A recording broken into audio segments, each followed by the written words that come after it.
Sold out crowd over 59,000 at Three Rivers Stadium.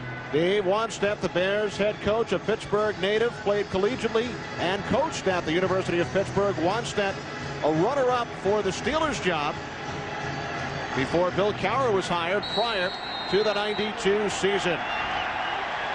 The Steelers have won the toss. Todd Sauerbrunn gets things started. This is Will Blackwell from the 7, out across the 25 to the 27-yard line, tripped up by the former Tennessee Oiler Lemansky Hall after a gain of 19. Kordell Stewart leading the Steelers offense. Out for their opening possession, 14 of 27 last week in the victory over the Ravens. He also ran for a touchdown. Revamped left side of the Steelers line. Jerome Bettis with John Whitman, Johnson, and Hawkins, the wide receivers, and the tight end is Mark Bruner.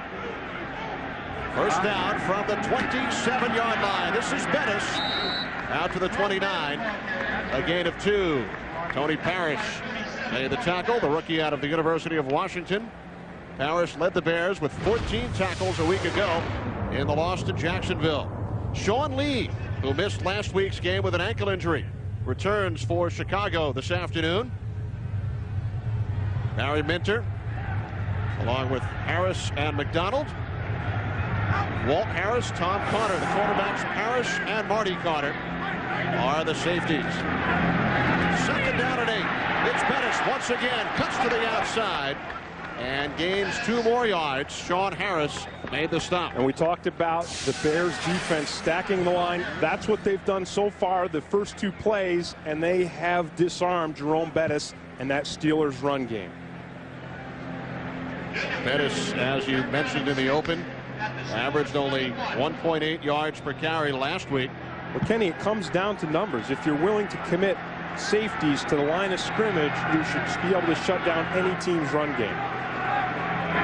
Bears now with a 3-man line. 4 wide receivers. Stewart out of the shotgun on 3rd and 6 off the fingertips. Charles Johnson. Bears using that 3-man front to put not much of a rush on Kordell Stewart. The focus on the coverage and protecting on that play. Nice series for the Bears defense to start out 3 and out. Shut down Bettis on the first 2 plays. Shut down the passing play with a coverage defense on 3rd down.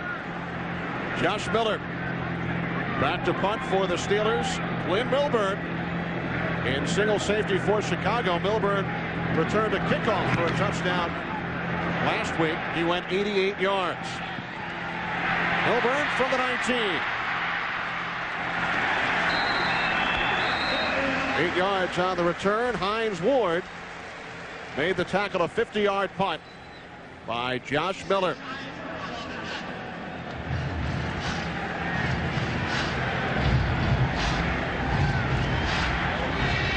Erik Kramer, his 5th season with the Chicago Bears. 16 of 27 last week in the loss to the Jaguars.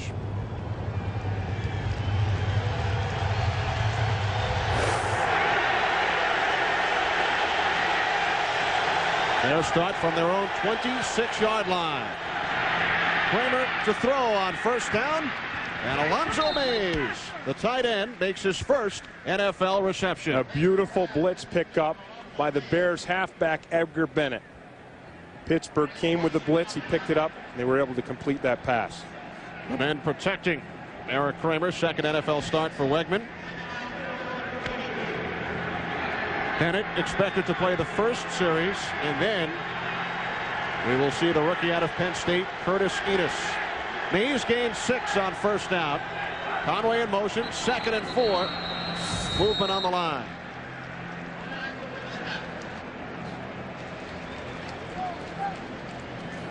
Looked like Casey Wegman, the center. It came, Prior to the this disruption came snap, from the ball center of start, the field. number 85. Well, they're calling Alonzo Mays the Bears tight end.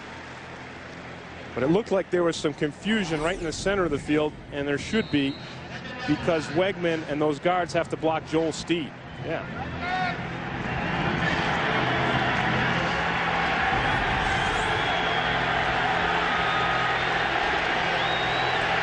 So this pushes the Bears back 5 yards. 2nd down and 9. Quick drop. And Kramer's pass intended for Conway. Flash thrown in the defensive backfield. Yep. Perry hit him too soon.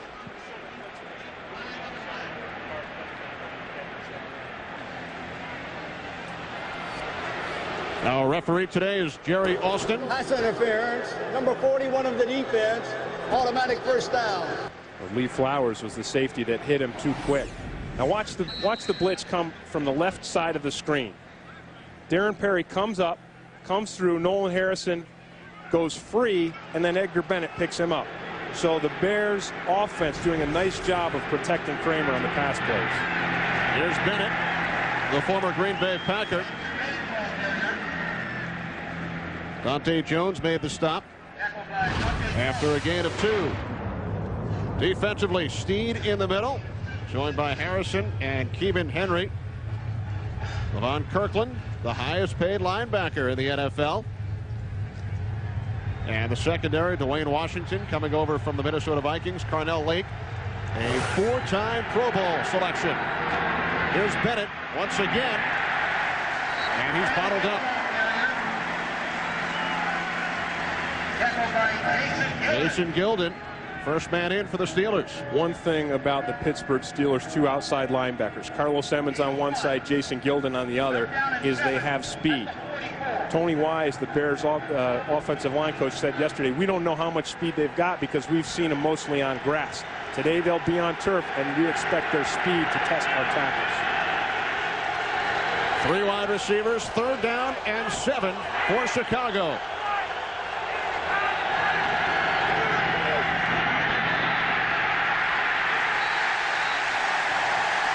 Well, that is the famous Blitzburg defense.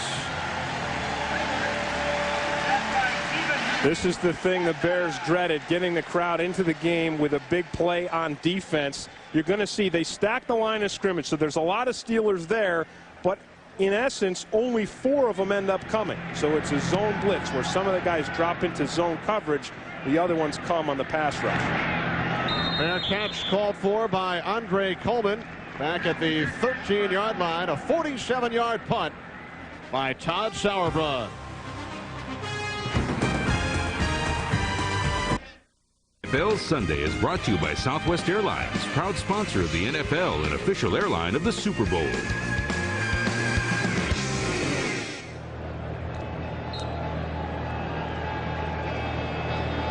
Back in Pittsburgh, Kenny Albert, Jim Green, 4 minutes gone by, first quarter. Both teams have punted on their opening possession. And now the Steelers start from their own 14-yard line with 2 tight ends. Mitch Lyons in motion. Stewart to the outside, and the catch is made by Lyons, wrapped up by Sean Harris. Well, that's a nice play for a linebacker to make. Now, Harris has got the coverage on Mitch Lyons, the tight end. Lyons in motion, so Lyons already has the momentum. But Harris knows he's got the coverage, and you can let the guy catch this ball. That's fine. The key is make the tackle, drive him out of bounds for a very short gain. A win by Harris. Lions gain 3. 2nd down and 7. Flags thrown. Bettis with Whitman leading the way. Wow. Like Rico McDonald outbust the bus. Offsides on the defense in the middle of the line. 5 yards. Repeat, 2nd down. I think it was Jim Flanagan who was offsides. Now, Mike Wells is the nose tackle. You see him, they're going to line him up most of the day over Dermontti Dawson. They want to try to keep Dawson off those linebackers. And there's Flanagan with the jump. Flanagan, more of the move tackle, the guy who gets the penetration.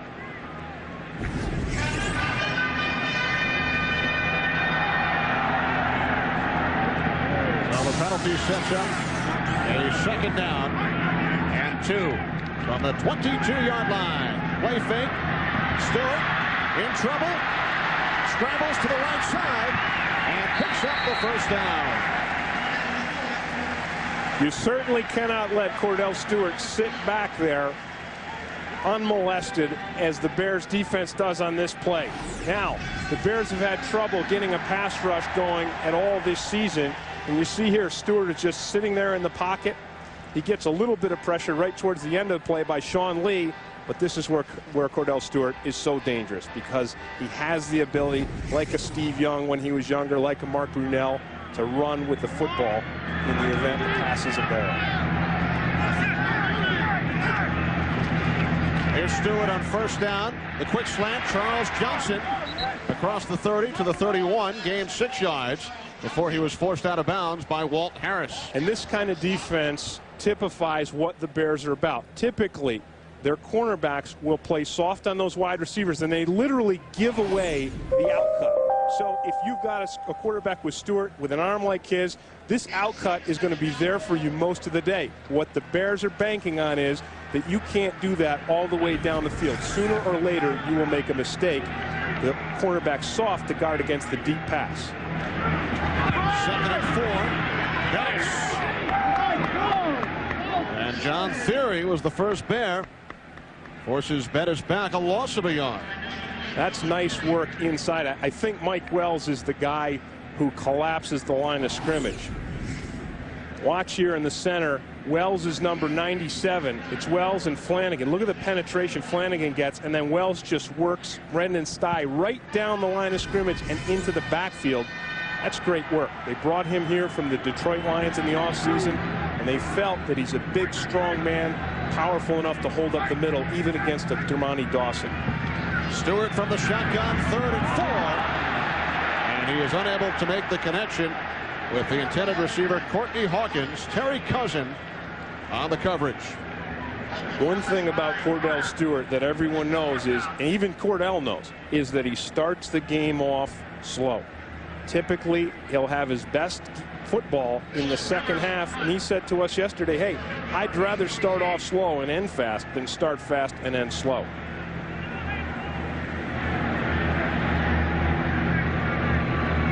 Second punt of the first quarter for Miller, who let one go for 68 yards last week. And this takes a Steelers bounce, and it is down inside the 10.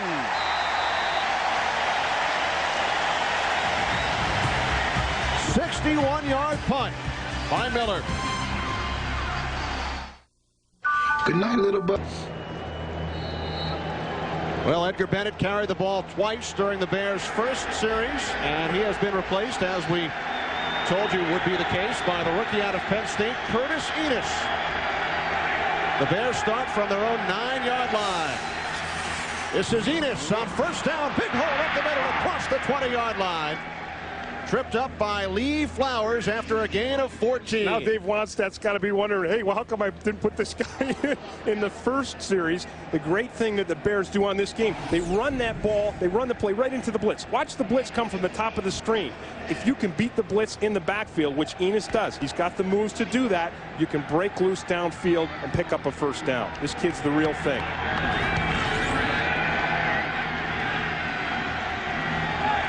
Curtis Conway in motion. Kramer on first down, over the top, nearly picked off. Conway, the intended receiver. And now for an NFL update, let's return to James Brown at our Fox Network Center in Los Angeles. Kenny and Tim, Minnesota at it again. Robert Smith. Take a look at the block by 84 Randy Moss that springs him the rest of the run for that 24-yard TD run. Minnesota on top of St. Louis, 7-0. Back to Kenny Albert and Tim Green. That Minnesota team is going to be so tough to stop. Because when you can run and you can throw, we know they can throw. We know about Moss and Reed and Carter. And Brad Johnson, saw him on the pregame show, but they've also got Robert Smith. They can do it all. Play action, and the catch is made by the fullback Ty Halleck out of the backfield, forced out of bounds by Dwayne Washington as the Bears gain 14 more yards. I tell you, Kenny, I like this offensive play. Watch the pressure come. Pressure comes from the right side. Watch Carlos Emmons, and then what Kramer does is he just dumps the ball right up over the pressure. Joel Steed, Emmons there in his face. They run Halleck out, little swing pass, and then just whoop, dump that ball right over the top of the defender. Boy, that's frustrating as a defender. You come free, there's the quarterback, and he just dumps that ball over your head.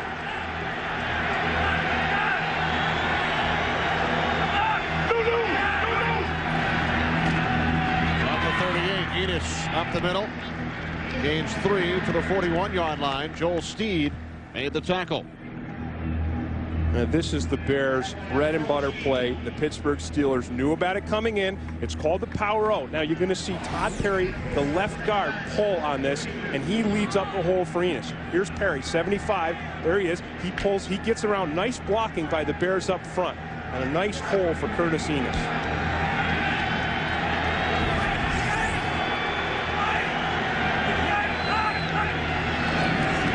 Second down and 6. Hallett forced back immediately, and he lost a yard. Wow. Dante Jones along with Lee Flowers. Boy, that's one. You know, there I am. I start talking about I like the Bears' play selection, and I know I don't like that. Do you like that? Handing the ball off to Ty Hallett? Not that time. No, not that time at all. But it's nice reaction by the Pittsburgh defense. Look, there's Levon Kirkland just shooting right up through the middle. There's Dante Jones right there. That's what you have to guard against. This Pittsburgh Steelers defense, these guys are coming. On the snap of the ball, they want to get in your backfield.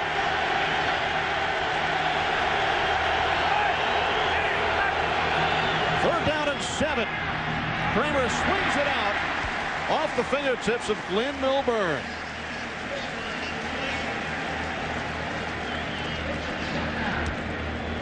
Now, Dave Wannstedt, believe it or not, would rather have that than Kramer take a sack. One thing Kramer has to do today is get rid of that ball quickly, whether it's a completion or not.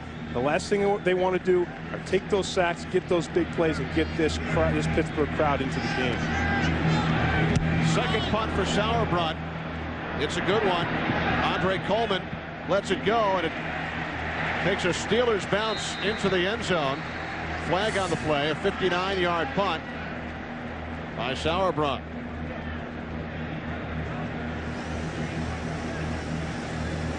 Holding Bears.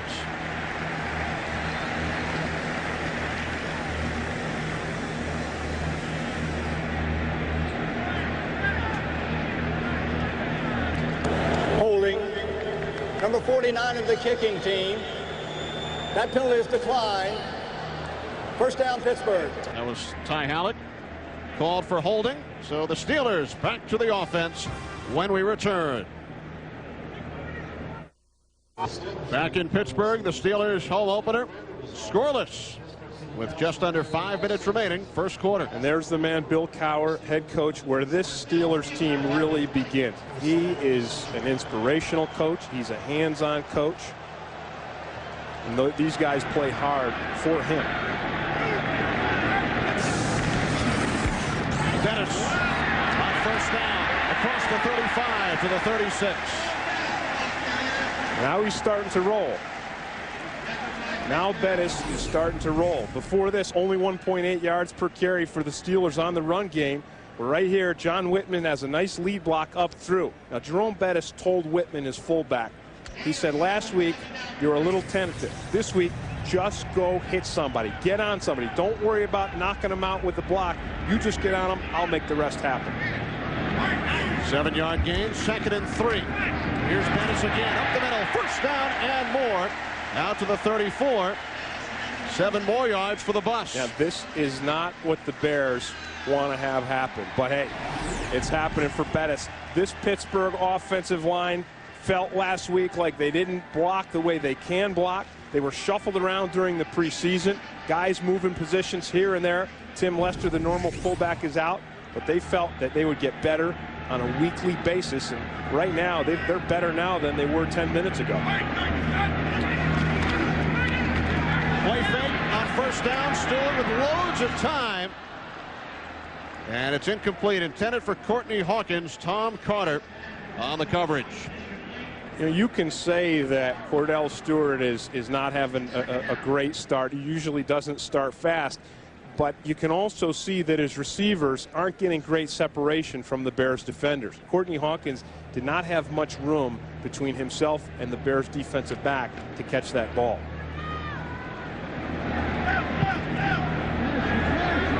Stewart 2 out of his first 5 pass attempts. 2nd down and 10.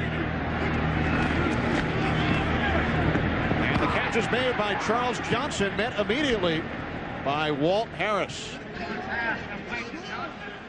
One thing the Bears know when they stack the line of scrimmage, as they did on that last play, they had 8 men up on the line of scrimmage. They're bringing their strong safety, Marty Carter, up to try to slow down Bettis in the run game. There he is. He's right at the right-hand side of the screen. He's a safety, so he can't be involved in the passing game. That puts more pressure on Walt Harris and Tom Carter. Nice play by Harris.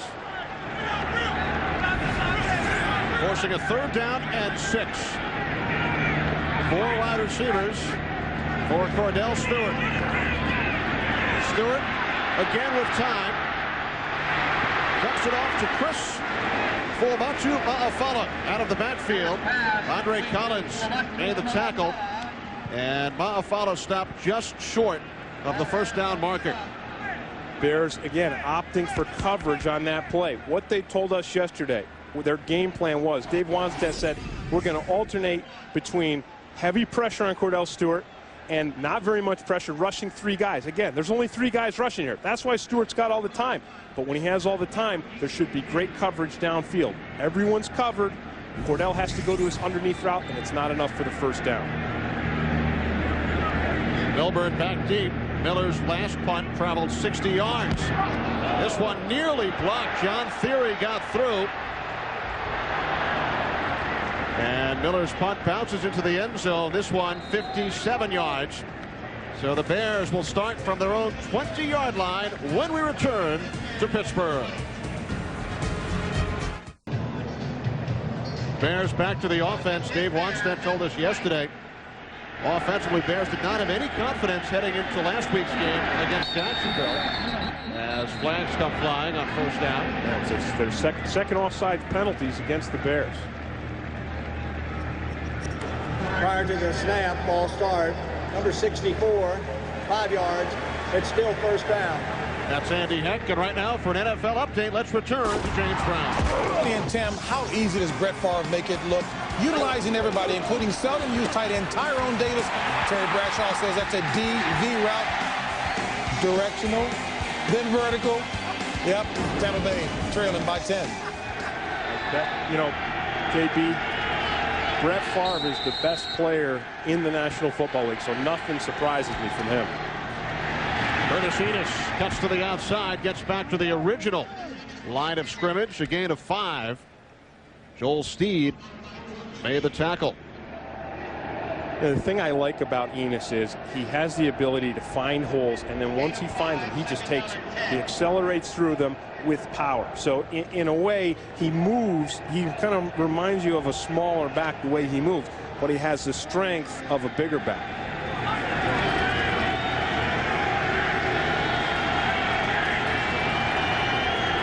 Conway in motion.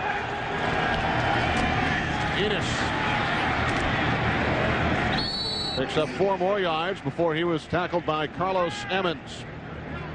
Now the Bears are in a 3rd down and 6 situation. This is what they dread.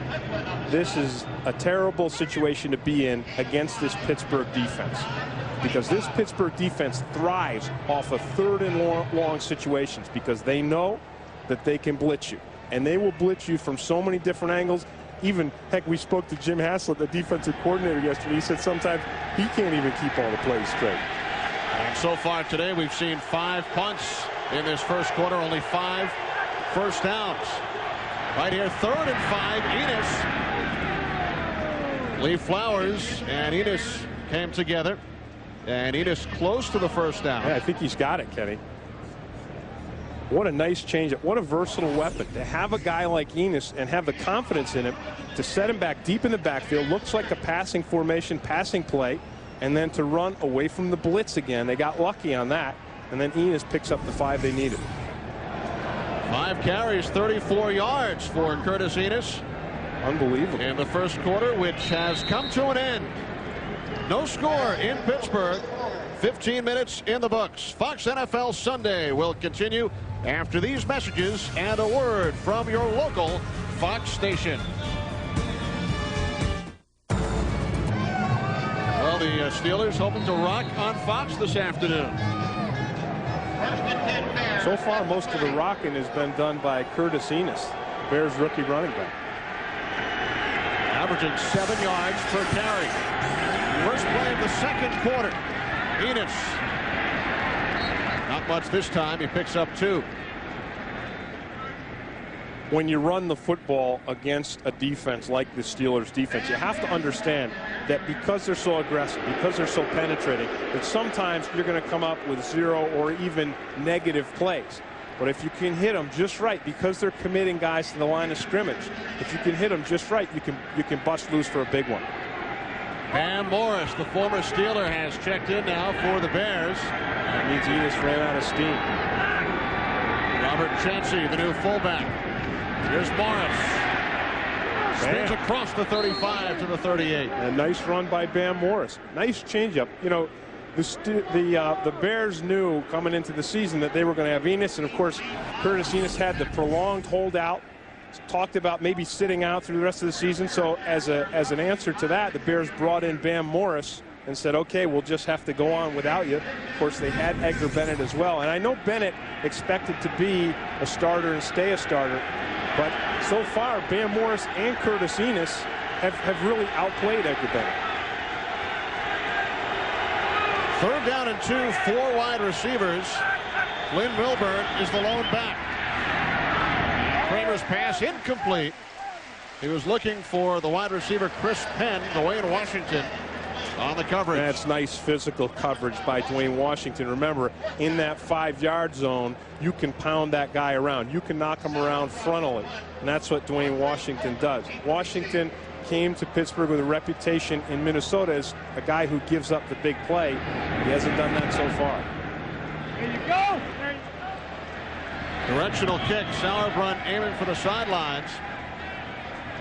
Out of bounds inside the 10.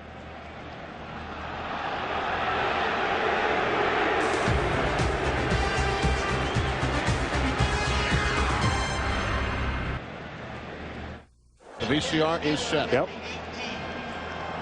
Mulder, Scully. You're ready. 3 wide receivers for the Steelers. Pittsburgh starting from the 18.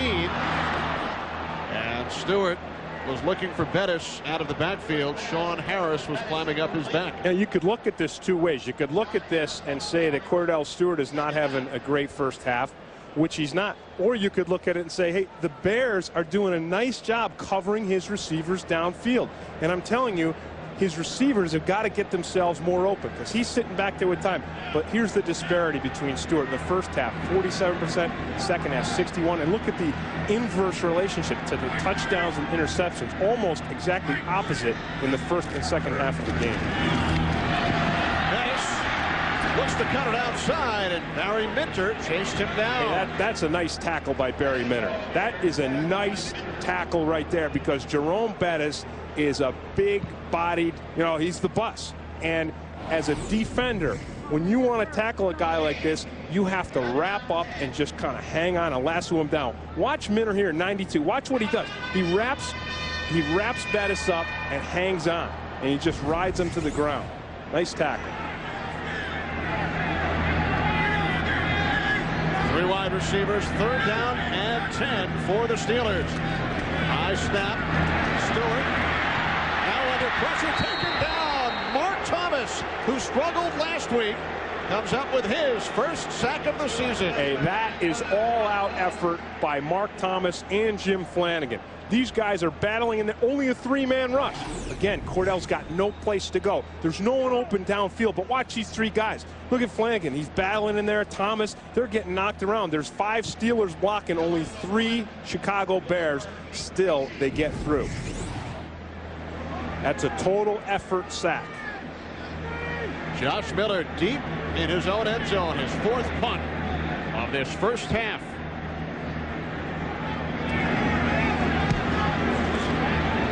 And another good one, forcing Milburn back to the 40. And Milburn forced out of bounds by Lance Brown. 5-yard return after a 54-yard kick by Josh Miller. These seats are available only on the Chevy Venture. Each one weighs only 38 pounds, while the rear bench seat in a Dodge Caravan weighs over 105 pounds. So Venture makes it easier to make room for your cargo and your friends. Bell's Sunday is brought to you by Chevy Venture. The Venture is here. Let's go. By Budweiser. Now's the perfect time to enjoy a fresh, cold, Beechwood-aged Budweiser. By Sears. Come see the many sides of Sears. And by Gateway. Let's talk about your Gateway.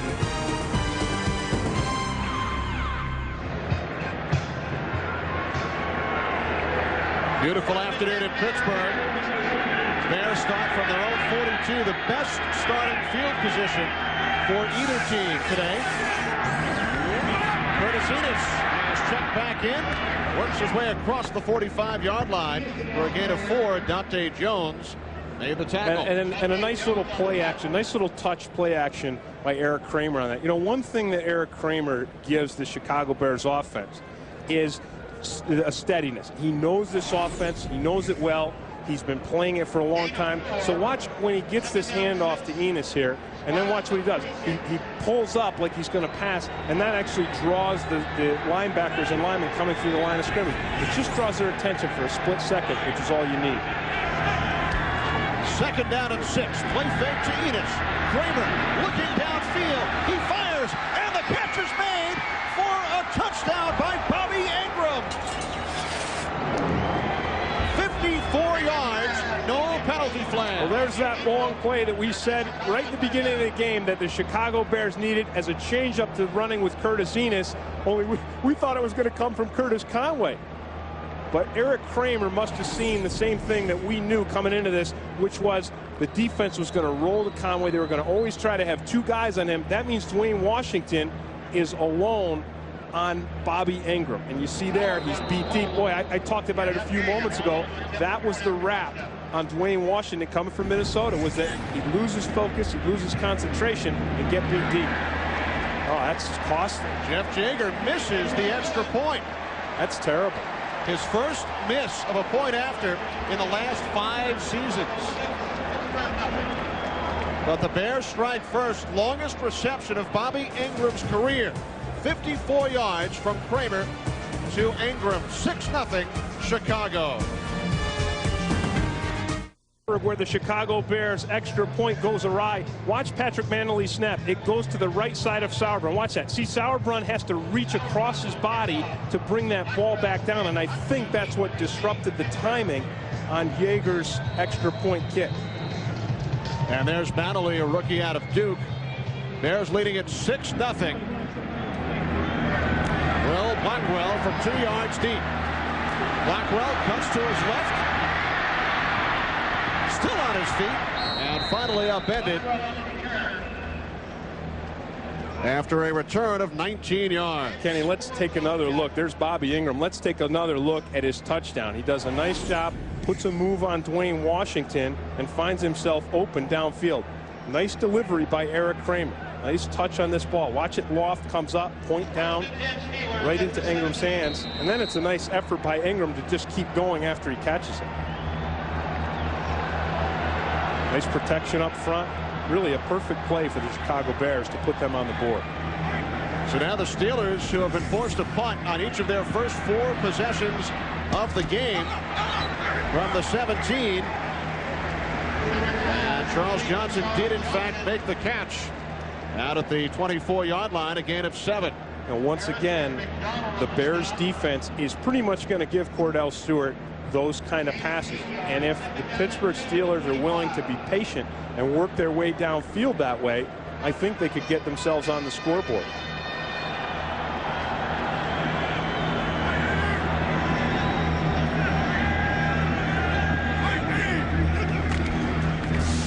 On 2nd and 2, Pettis, first down and more in Bears territory. Finally forced out of bounds by Ricardo McDonald. A gain of 42 yards.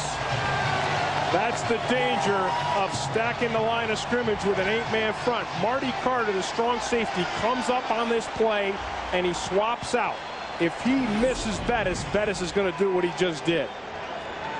Here comes the bust. There's the defense. There's Carter, swaps out with Charles Johnson, runs underneath him, and that's his hole. Marty Carter's got to fill that hole. When you run an 8-man front, everybody has their lane to fill, and if you don't fill it, that bus is going to roar. Well, that will certainly bring up the average. Yeah. 42-yard run by Bettis. Inside the 30. Tony Parrish made the stop. And that was Richard Huntley now on the run. You know, the bus had to refuel, I think, get over on the sideline. I mean, wouldn't you? Yeah, he's a big guy, and it is warm down there. He's not used to running like that. It was great yesterday. I said, would you rather run a 10-yard touchdown and bowl over somebody, or would you rather run 90 yards for a touchdown where no one touches you? He said, well, I've never run 90 yards, so I think I'd rather do that. And Huntley, who you just saw, ran one for 48 yards last week. Here's Huntley once again down to the 25-yard line, a gain of 4.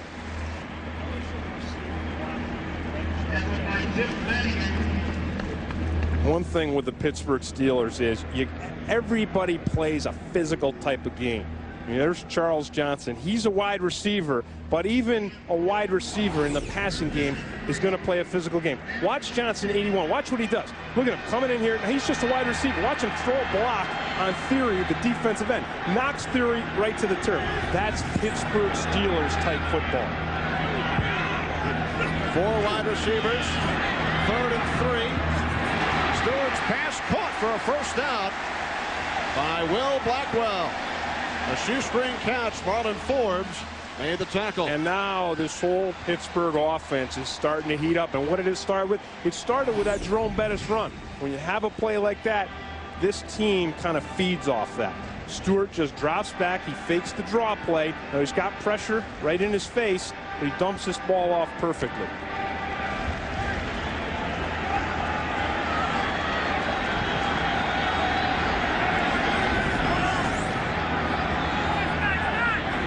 Bettis has checked back in. First down from the Bears, 21. The tight end, Mark Bruner. Inside the 15, a gain of 7. A nice decision by Kordell Stewart. You know, Bruner was not the primary receiver on that. Yet, you know, people have to understand, Kordell Stewart is only a young second-year quarterback. Last year was his first year as a starter. And like every rookie quarterback or new quarterback, you can only see 1 or 2 options as receivers downfield. But he even said yesterday, you know, my vision is starting to widen. You saw it on that last play, going to his 3rd or 4th option in the pass pattern. 2nd down and 3. Bettis inside the 10. And a nice play by Parrish to bring him down. That was a nice tackle by Tony Parrish because the bus was rolling. He had a nice block up front by Roger Duffy. Duffy, a journeyman type of guy, pulled around on that last play, made a nice block, sprung Bettis, and Parrish had the wherewithal to bring him down out in the open field.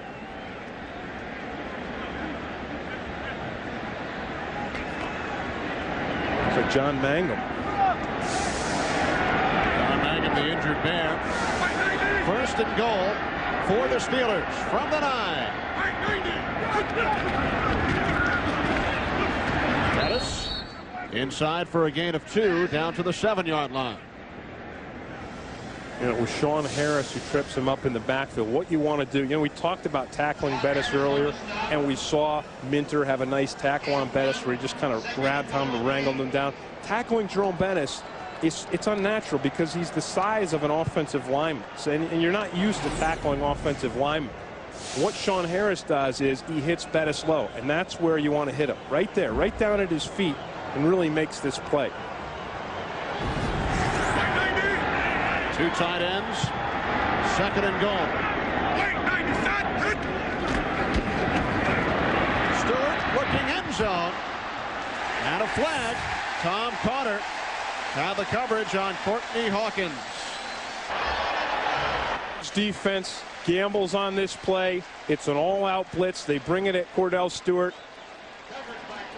Stewart sits back there patiently, finds his receiver, and delivers the ball. Now we got a little conference here. Pass interference on the defense at the 1-yard line. First and goal. Tim, there's been some talk here in Pittsburgh that Jerome Bettis was not happy with the red zone last year. As we take another look. Well, you're going to see this. Boy, that's a tough call there. We'll take a closer look at it here. Here's Tom Carter. Well, that's tough. I mean, that if he affected him, he didn't affect him by much. And Bettis reportedly complained about not getting the ball enough in the red zone. Bill Cowher said no problems. Let's see what they do right here. First and goal. This time it is Bettis. And he is across the goal line for the touchdown. That's why it's not a problem.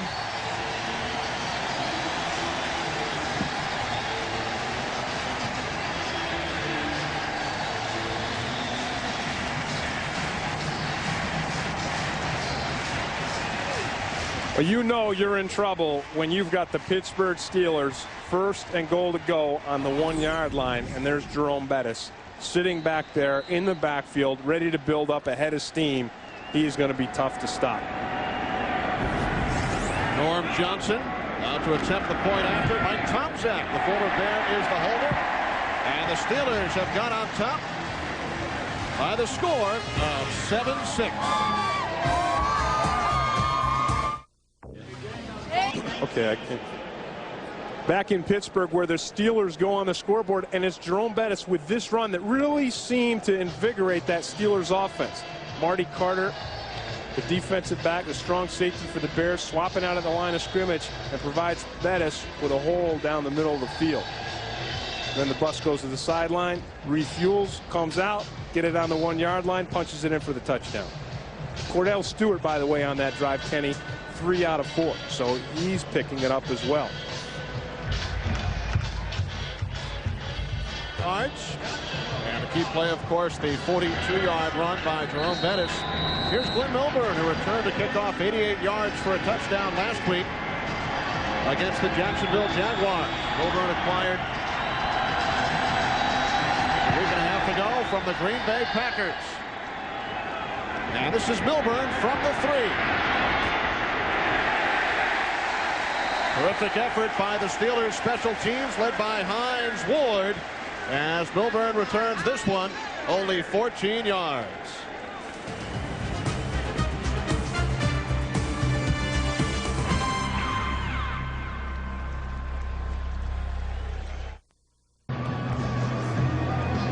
Kenny Albert, Jim Green back in Pittsburgh from Three Rivers Stadium. A 7-6 lead for the Steelers.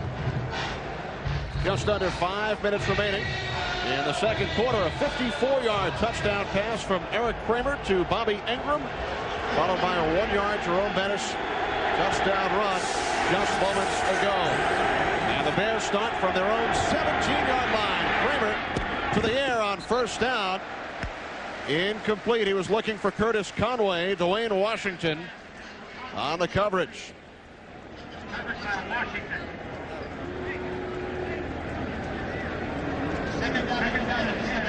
Coming up, following the Steelers and the Bears, most of you will see the Dallas Cowboys and the Denver Broncos. John Elway, Troy Aikman. Yeah, Emmitt Smith and Terrell Davis. Some good matchups in that game. 2 of the last 3 Super Bowl champs. Battle of the Gargantuas. That's coming up following Pittsburgh and Chicago. Curtis Enis. This was right there. Yeah, Flowers was there. Kirkland was in the backfield. Bill Cowher told us yesterday that Lee Flowers will make some mistakes. Here he is, number 41. Watch his aggressiveness. Cowher said, you know, I'll live with this guy's mistakes. He's going to make some mistakes, but they'll be aggressive mistakes. He likes to bring it. He likes to hit people. And I think he'll have, by the end of the season, more forced fumbles than he will missed tackles. 4 wideouts for Chicago. 3rd down and 10. And Kramer with the inside handoff. Edgar Bennett out to the 22. Levon Kirkland made the stop, and the Bears will be forced to punt it away. I think I like that draw play selection a little better with Curtis Enis in the game. Still running at about 6 yards a clip. Short punt by Sauerbrunn this time. but it does take a Bears roll out of bounds at the 33-yard line with 3:38 remaining in the second quarter. A 44-yard punt by Sauerbrunn. Well, coming up on the Visa halftime report, JB, Terry, Howie, and Chris will have scores as well as highlights from around the National Football League, and our Fox Sports ticker will bring you up to the second stats. That's all coming up on the Visa halftime report. Well, Kordell Stewart picked things up during that last drive. He was 3 of 7 in the first quarter, 3 of 4 here in the second.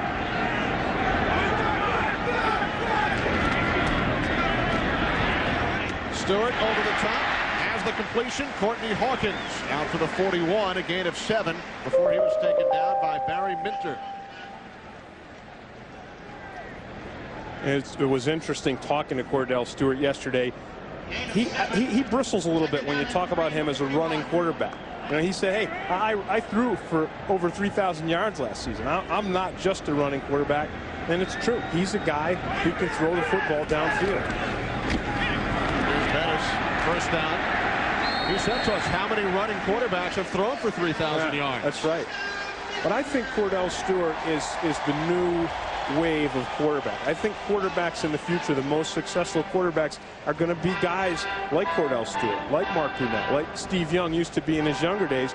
Quarterbacks that can be very efficient throwing the ball, but also have a great ability to run the football. Just adds that added element to the offense. And Stewart led all quarterbacks in the NFL last year with 11 rushing touchdowns.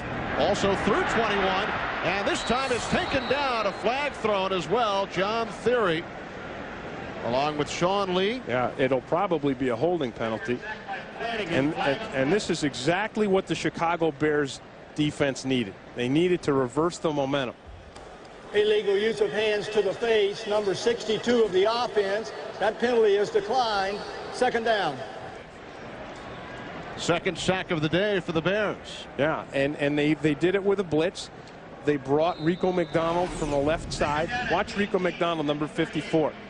He's coming. Theory's coming from the bottom. There it is. There's McDonald. He comes through. He gets blocked, but he keeps going, and he actually rolls into Kordell Stewart's ankles, which slows him up.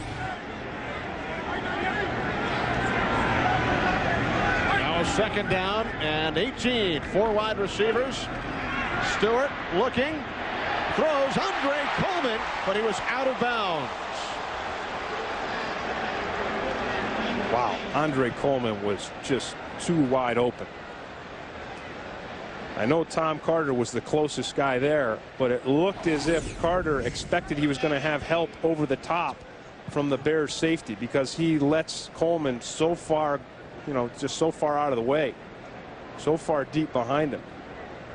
And it's a nice effort by Coleman, but he just can't bring it down. That's a pass where Kordell Stewart needs to just rein himself in a little bit and deliver that ball when he's got a guy wide open. This will be the last play prior to the 2-minute warning. Third down and 18. And Stewart's pass was behind Charles Johnson. We've hit the 2-minute warning from Three Rivers Stadium. A 7-6 lead for the Pittsburgh Steelers.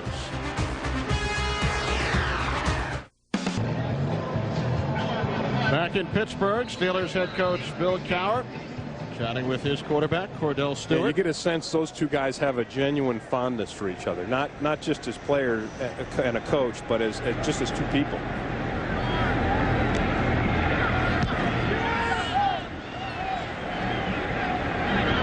Miller's punt fielded by Milburn at the 15. Played out across the 25 to the 26-yard line. Kenny, Fiala made the stop. 46-yard punt, 10 yards on the return. Kenny, we talked earlier about Erik Kramer and the steadiness he provides to this Bears offense. And part of that comes with his experience. And if you look through the NFL, these are the only guys, Erik Kramer, Brett Favre, and Steve Young, who have been running the same offensive system for 5 or more years over the last 5 years. The only starters, the only guys who have started for the last 5. Yep, and they'll tell you it gives you a great advantage. You come to know the defenses, you know the offenses, you know the adjustments you have to make. 4 wide receivers, and the Bears keep it on the ground on first down with Edgar Bennett. With 1:33 remaining. Bears in the hurry-up offense. And Kramer's pass bobbled, then caught by Ingram. First down, and he also stopped the clock. Yeah, timing a little bit off on that, but a nice reaction by Bobby Ingram just to bring that down, because he turned late, and that ball was already almost to him. Watch Ingram here. Watch how late he turns. And he turns, and that ball is already in the air right at him. So nice athleticism by Ingram to bring that ball down and then get out of bounds, as you said, stopping the clock with the first down. Ingram caught the touchdown pass earlier, like Curtis Enis out of Penn State, located only about 2.5 hours from Pittsburgh. 3 wide receivers, first down from the 38.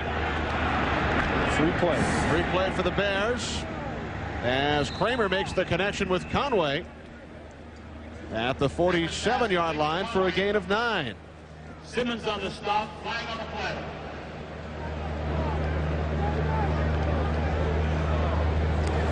Offside, number 56 of the defense. A penalty is declined. Second down. That's Mike Vrabel. Vrabel, of course, comes in on passing downs to provide a little pass rush specialty from the outside.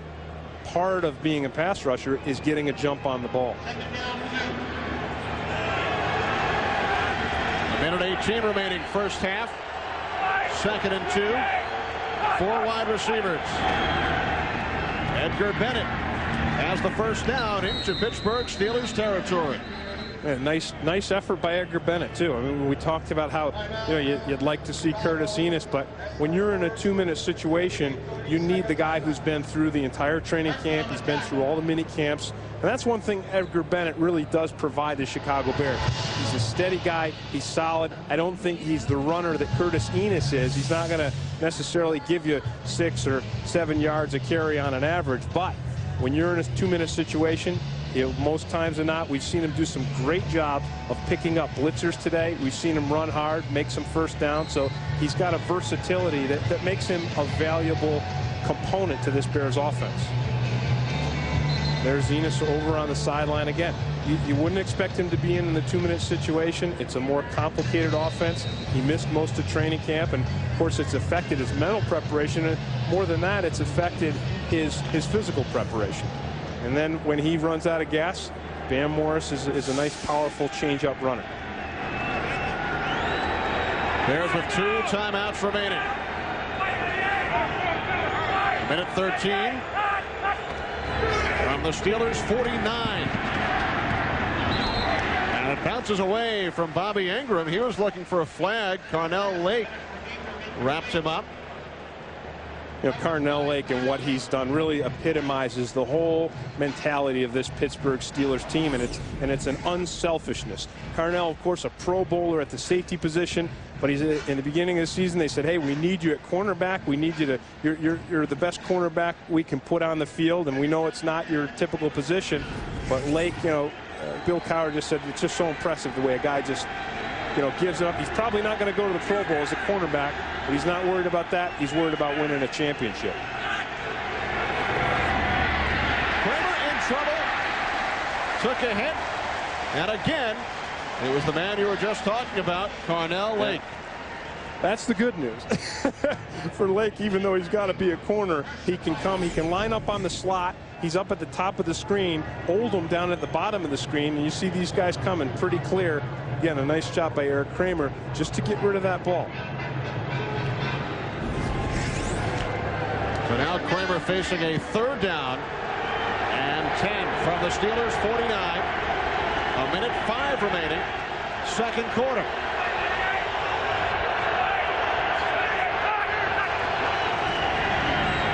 Here comes the blitz. Now Kramer's pass nearly picked off by Lake.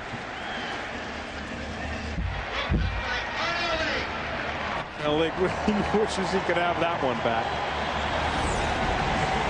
It's a simple zone defense, and you see Lake right at the top of your screen. Now, Lake isn't in man-to-man coverage, so he just drops to a point, and you see Lake and Kirkland and Oldham. Those guys' job in that defense is just to sit underneath and wait for that ball to come. So Lake heavily involved each of the last 3 plays. And Sauerbrunn forces the Steelers deep in their own territory with only 51 seconds remaining in the half. Well, on Fox. Well, it's going to be very interesting now to see what the Steelers are going to do. If they're going to try to push this ball downfield and come up with another score, or play it close to the vest and run out the clock and go into the locker room at halftime with a 1-point lead. And look by the formation, it looks like they're going to run it out. 2 tight ends, Bettis and Whitman in the backfield. There's Bettis across the 15. Out to the 20-yard line. So he gives the Steelers some breathing room with a gain of 13. Yeah, what a nice block by the fullback, John Whitman, on Marty Carter. I mean, he just blasts Marty Carter and opens up this hole for Jerome Bettis on that play. And the Steelers call their first timeout. They stop the clock with 40 seconds remaining. Yep, because now they've loosened up the defense. Now they've given themselves a little room. Look at that block right there by Whitman, 38. Just blasts Marty Carter. Nice blocking downfield by Charles Johnson, the receiver again. And this is a team that comes after you. They play a physical brand of football. Last week, Whitman admitted he didn't feel like he had a good game. He told Jerome Bettis that he felt like he was a little tentative, like he was a little uncertain. And so far today, Whitman's done a very nice job. Tim Lester, the first-string fullback who played with Bettis with the Rams. Bettis brought him to the Pro Bowl one year. Lester out for the first month of the season, and Bettis told us yesterday Whitman got his first taste of war last week. Yeah, that's a tough position to come in. Now the Steelers, as we thought, Kenny, coming out now with 4 wide receivers. They're going to try to press this ball downfield and come up with another score before halftime. Stewart out of the shotgun, 4 wide receivers. And he hits Andre Coleman for a gain of 10, and the clock stops with 35 seconds. So they used only 5 off the clock. Again, the Bears showing the Steelers something that they really haven't shown. It's a 30 defense.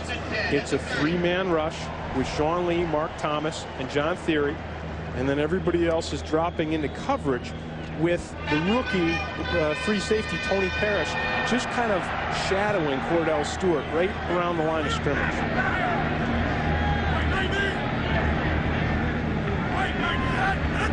First down from the 30. Stewart this time. It deflects off the fingertips of Coleman. Tom Carter picked it off. Wow. And the discussion is, did he remain in bounds? They're going to conference on it. If he brought it down, what a great play by Tom Carter. And Jim Haslett, the Steelers defensive coordinator, right there trying to listen in.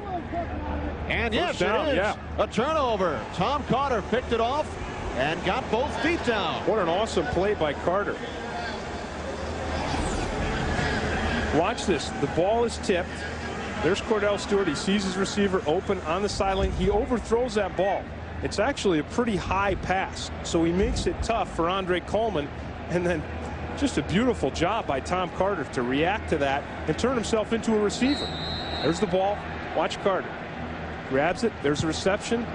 Oh, that's close. That's real close, but the official was right there, and he ruled that he had the catch and had his feet down at the same time. Carter's second interception of the season. Picked one off last week. Now the Bears have a chance to go on the scoreboard again. 29 seconds to go. And a couple of flags come in. Curtis Conway and Dwayne Washington made contact. Yep. This is something that the officials said they were going to work on all season, is to try to increase the protection of those wide receivers. And there it is. Washington just comes up, bumps Curtis Conway, knocks him off, and draws the pass interference call. Automatic first down.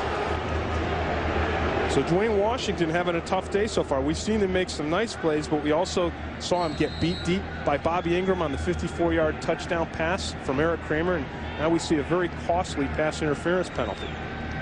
So the line of scrimmage now the Steelers 37 with 26 seconds remaining in quarter number 2. Steelers leading 7-6.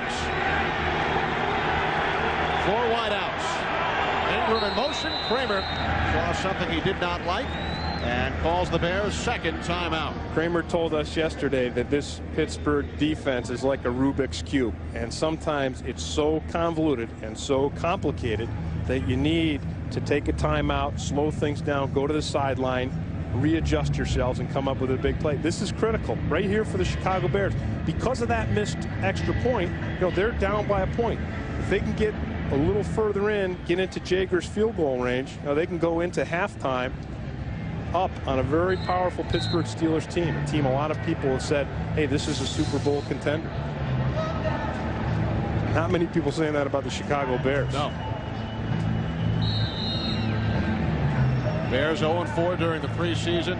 Heartbreaking loss 1 week ago to the Jacksonville Jaguars. And there is Jeff Jager, who missed the extra point earlier. First down from the Steelers, 37. Here comes the blitz. Kramer to the outside. Has the completion. Conway down to the 24. A gain of 13. And the Bears certainly in Jager's range. As Chicago calls their final timeout with 19 seconds. They'll have time for another play as long as they get out of bounds. You really have to be impressed with the composure of Erik Kramer. He knows that the blitz is coming. He senses that it's coming. It's just a quick 3-step drop to throw this ball. So he knows those guys are going to be in his face. See him? There they come on the blitz. But he sets up anyway and delivers that ball very nicely. There's Kordell Lake coming right down, breathing right down the back of his neck. So the Bears have used their final timeout. 19 seconds to go, first half. Line of scrimmage, the Pittsburgh 24.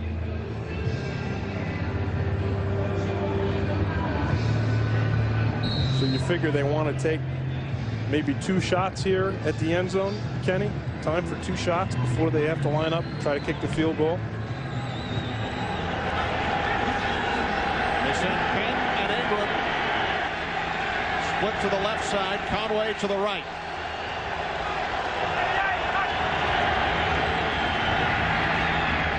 Kramer looking for Penn. He caught that ball. He made the catch. Oh, what a catch. What an outstanding catch. Bears receivers dropped 6 balls last week in their game against Jacksonville. They've dropped a couple today, but they've made some great catches. Watch this catch here by Chris Penn. Nice protection by the line up front. I mean, that's beautiful. One hand, and then he pulled it in. That's a catch Chris Carter would be proud of, isn't it? Look at that. One hand, drags it in. That's the way Chris Carter does it, and Jerry Rice. First and goal from the 8. And Kramer's pass is caught. Clock continues to move. Chris Penn once again. Well, now the clock stops 4 seconds as they spot the ball. There's a flag on the play. A late flag thrown, so the clock stops with 4 seconds remaining. Illegal contact. Number 41 of the defense. Lee Flowers. Wow, what a fortunate penalty for the Bears to stop that clock. Second down. Now, would you go for the touchdown here or go for the short field goal if you were Dave Wannstedt? Oh, he's going to get second. If they don't win this game, he's going to get second guessed up one side and down the other. But what would you do? I'd go for the touchdown. I really would. I really would. The line of scrimmage is the 1. And Jager connects. Officially a 19-yard field goal to give the Bears the lead. That was probably the smart thing to do. The safe route. Jager had missed the extra point earlier, and that field goal the equivalent of an extra point. So Dave Wannstedt and the Bears lead Bill Cowher's Steelers at halftime by the score of 9-7. A late turnover, an interception by Tom Carter turned into 3 points for Chicago. I don't know how many people besides the Chicago Bears themselves felt that they would be in this position going into halftime, but yesterday talking to that team, it was true from Wannstedt all the way down through those guys. They felt like they had a chance. So that's the end of the first half. from Pittsburgh. With Tim Green, Jerome Bettis, the big run for the Steelers in the first half, 42 yards. Yet it's the Bears with the halftime lead. Yeah, it's the Bears with the halftime lead, and it's what we thought. Curtis Enos doing a nice job running the ball, and then Erik Kramer coming through with some big plays on offense. The 54-yard touchdown pass to Bobby Ingram. Ingram looking really good today over there against Dwayne Washington. Well, let's take a look at the numbers, the first half statistics here in Pittsburgh. And there you see that Bears passing game right there, 117 yards to the Steelers, only 35 yards. And then both teams doing a pretty good job running the ball, but it's definitely that one turnover and the Bears passing game that's been the difference in this game. And let's take a look now at the game's first touchdown.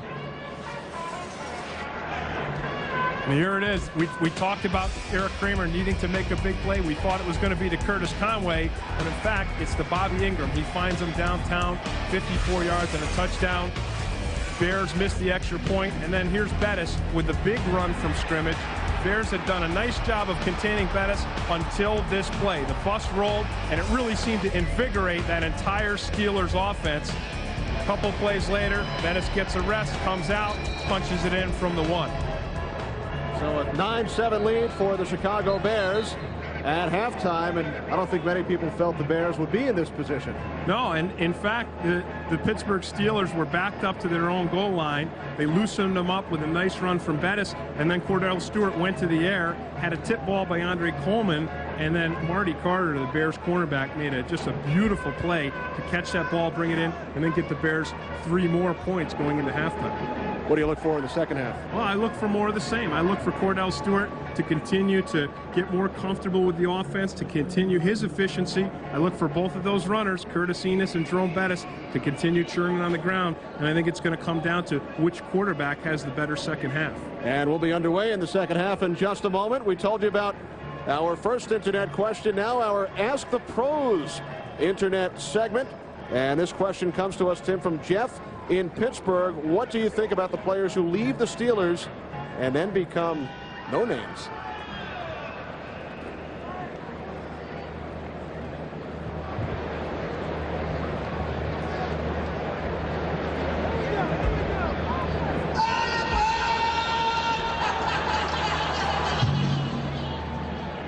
And we'll chat with Tim about that question from Jeff throughout this second half, as Norm Johnson gets set to kick it off for the Steelers, who trail the Chicago Bears by the score of 9-7. Lynn Milburn and Robert Chansey back deep for Chicago.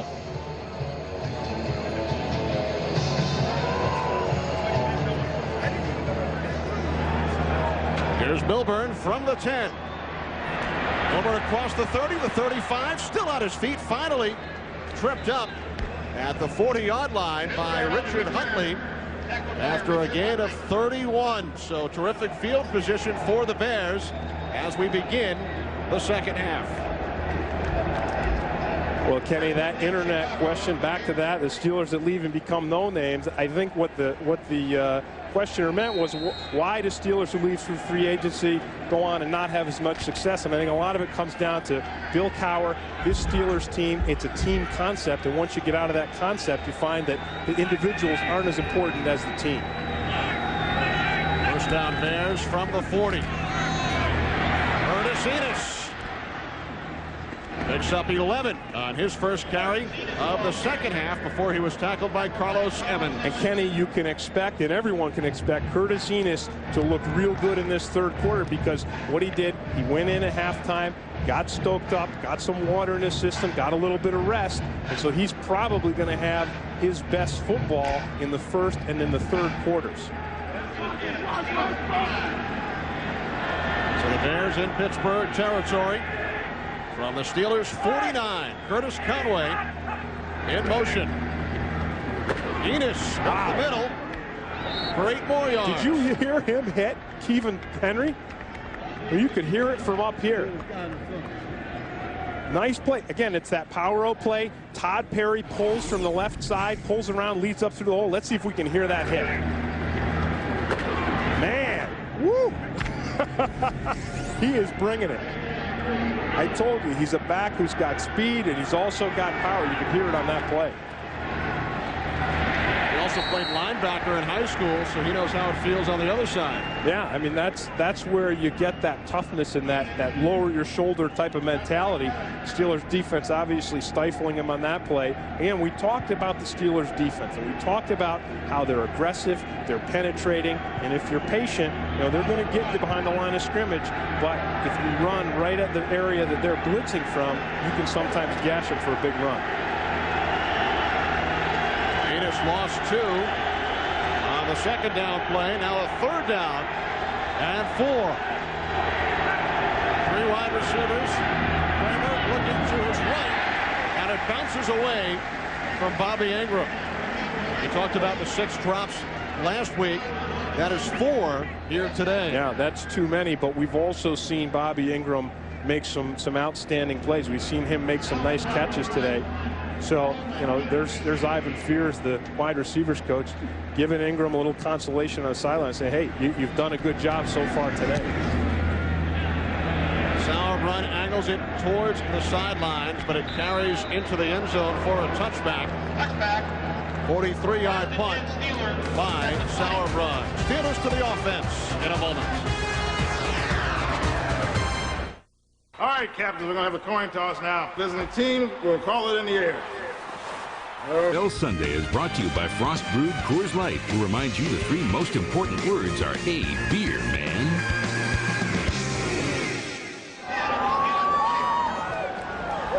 The home opener for the Pittsburgh Steelers, and they trail the Chicago Bears 9-7.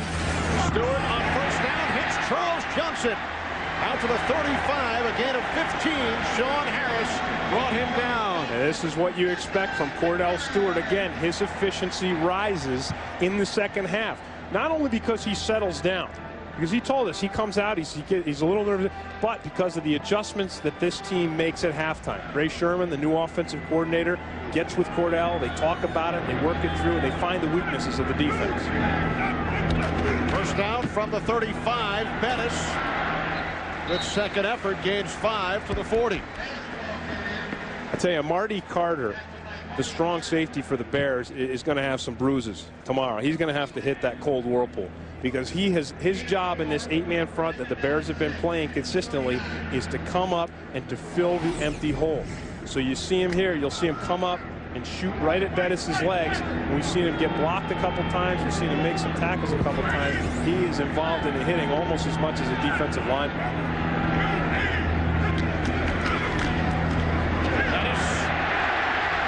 To midfield, into Chicago Bears territory. A gain of 13. You can't let Jerome Bettis get through that first wave. Now, Kenny, watch Marty Carter on the left side, number 23. He comes. Here he comes. He fills that hole, that empty hole there. And then Walt Harris has got to fill an empty hole. So it's an aggressive defense. Man, it's tough when you got to rely on cornerbacks and safeties to bring down this big bus at the line of scrimmage. His 32nd career 100-yard game, Jerome Bettis. He rushed for over 110 times last year. And the big play today, of course, the 42-yard run, which set up the Steelers' touchdown. Again, you know, I just keep going back, Kenny, to Marty Carter and what his role in trying to stop Jerome Bettis is. On that last play, he's just racing from the backfield of the defense, racing towards the line of scrimmage, and giving up his body. On that last play, he took out 2 blockers, and that's what enabled Mike Wells to make the tackle.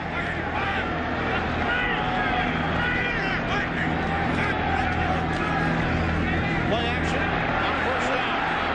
Stewart to Bruner. Another Steelers first down at the Bears 36. Yeah, and that's Kordell again. That's his development as a quarterback, going from his first receiver to his second receiver and ultimately to his third and fourth receiver. This guy is maturing as a quarterback, as a passing quarterback. He's always got his legs there. He's always got the ability to just turn it on and run. But here you show him using his mind instead of his legs and really coming up with a big first down. I mean, using his legs pretty good too. Guy's got both. He's got the mind and the legs. Another play fake, Stewart, and it's broken up beautifully by Tom Carter, the intended receiver, Courtney Hawkins. That's just nice coverage. You know, the Bears felt today, we got a flag down somewhere. It's going to be holding against the Steelers. 10 yards. Repeat, first down. It's the fullback, John Whitman. Yeah. The Bears felt today coming into this game that their cornerbacks could contain the Pittsburgh Steelers wide receivers. So far, they've done a nice job of it. Watch Carter here. He's up. It's press coverage. He's right there. He's right up on the line of scrimmage. Here you see Hawkins puts the move on him. Carter's right there to make a beautiful play. That kind of play at cornerback enables Marty Carter, the strong safety, to be involved in the run game.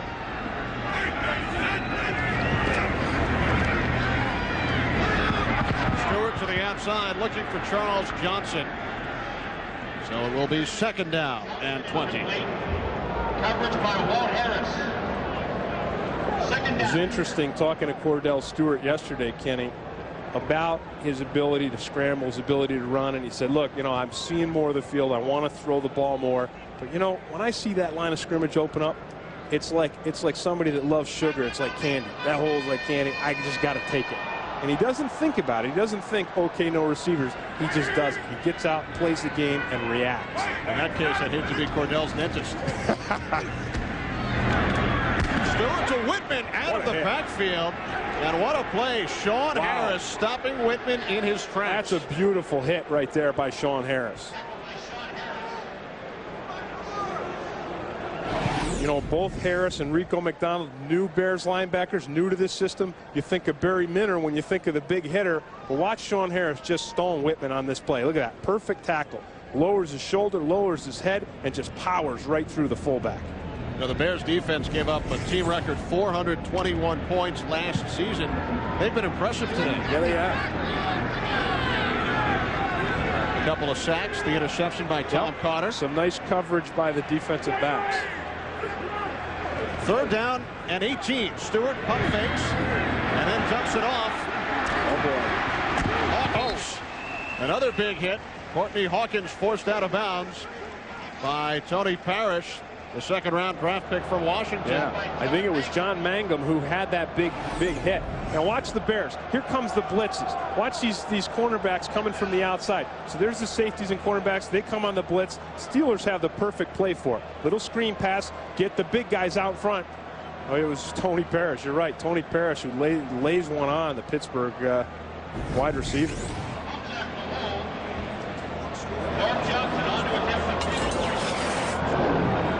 So now Norm Johnson out to attempt a 49-yard field goal. Mike Tomczak is the holder.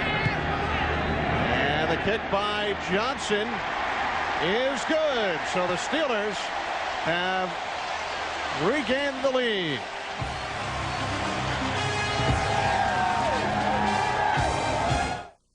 They are men on a mission. Boom! You got it. We ain't going nowhere till you move this sled today. To train their electric football. The last Chicago Bear from the 1985 championship team, number 18, right there with a great job on the hold, enabling Norm Johnson to kick this ball through and get a point up on his ex-teammates.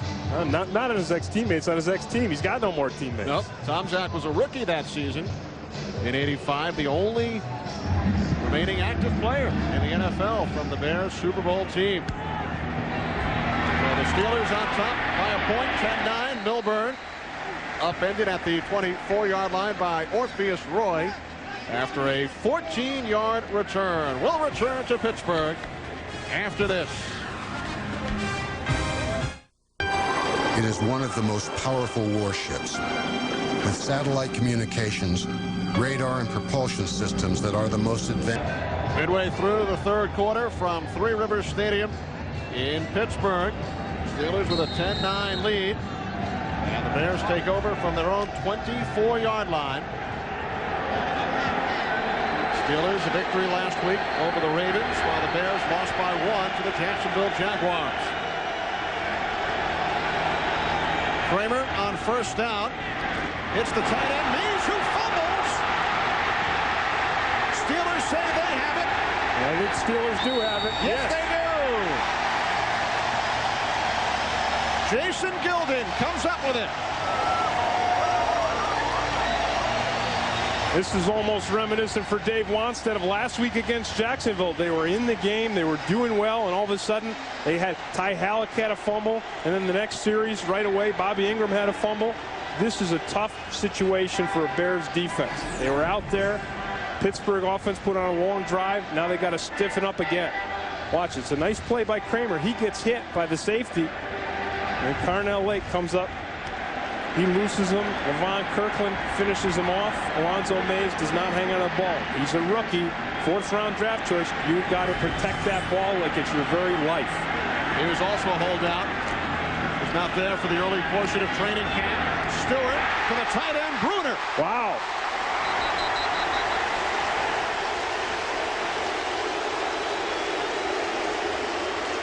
What an effort by Bruner. What a nice catch. You know, they've said all preseason they wanted to involve this guy more in the passing game. And when he makes a play like this, it certainly merits more. Up at the top of the screen, breaks across the middle of the field, makes a diving catch right in front of Marty Carter. A pickup of 20. Bruner, a big, powerful guy who you think of as a blocker, and a good blocker. There's John Theory, who he limped off the sideline. That's going to hurt the Bears in their run defense. 1st and goal from the 7. Dennis picks up perhaps 1 yard down to the 6-yard line. So the first turnover of the game committed by the Chicago Bears could prove very costly. Yeah. You know, the Pittsburgh Steelers, if you're a Steelers fan or on the team, Bill Cowher's got to love the weapons he's got down in the red zone. Because not only do you have Jerome Bettis where you can pound it in, but you've got Kordell Stewart. You can roll him out, you can throw, he can run. This is where Kordell Stewart's versatility really helps you. 2nd and goal. Stewart in trouble. Mark Thomas got him again. Boy, a nice play by Mark Thomas. He's on Kordell Stewart before Stewart can even react. He came unblocked.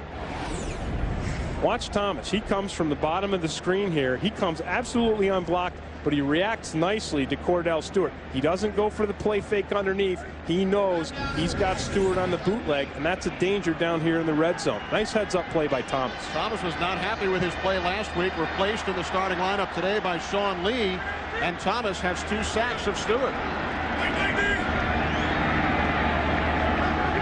3rd and goal from the 13. Stewart's pass, Andre Coleman, did he catch it? Yes, touchdown Steelers.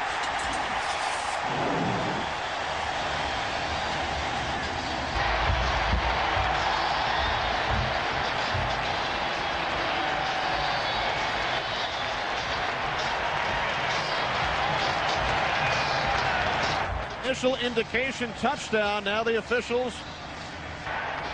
They may take it back. They may say that Coleman was down and there was contact. Ruling is a completion, and the receiver rolled into the end zone untouched. Therefore, it's a touchdown. Kenny, the Chicago Bears, it's an all or nothing thing. They come with the blitz and they leave Coleman. Carter. Boy, I think that the reason why is because he doesn't catch that ball until Tom Carter is away from him and not touching it. Norm Johnson adds the exclamation point. So the Steelers, who trailed at halftime 9-7, now lead Chicago 17-9.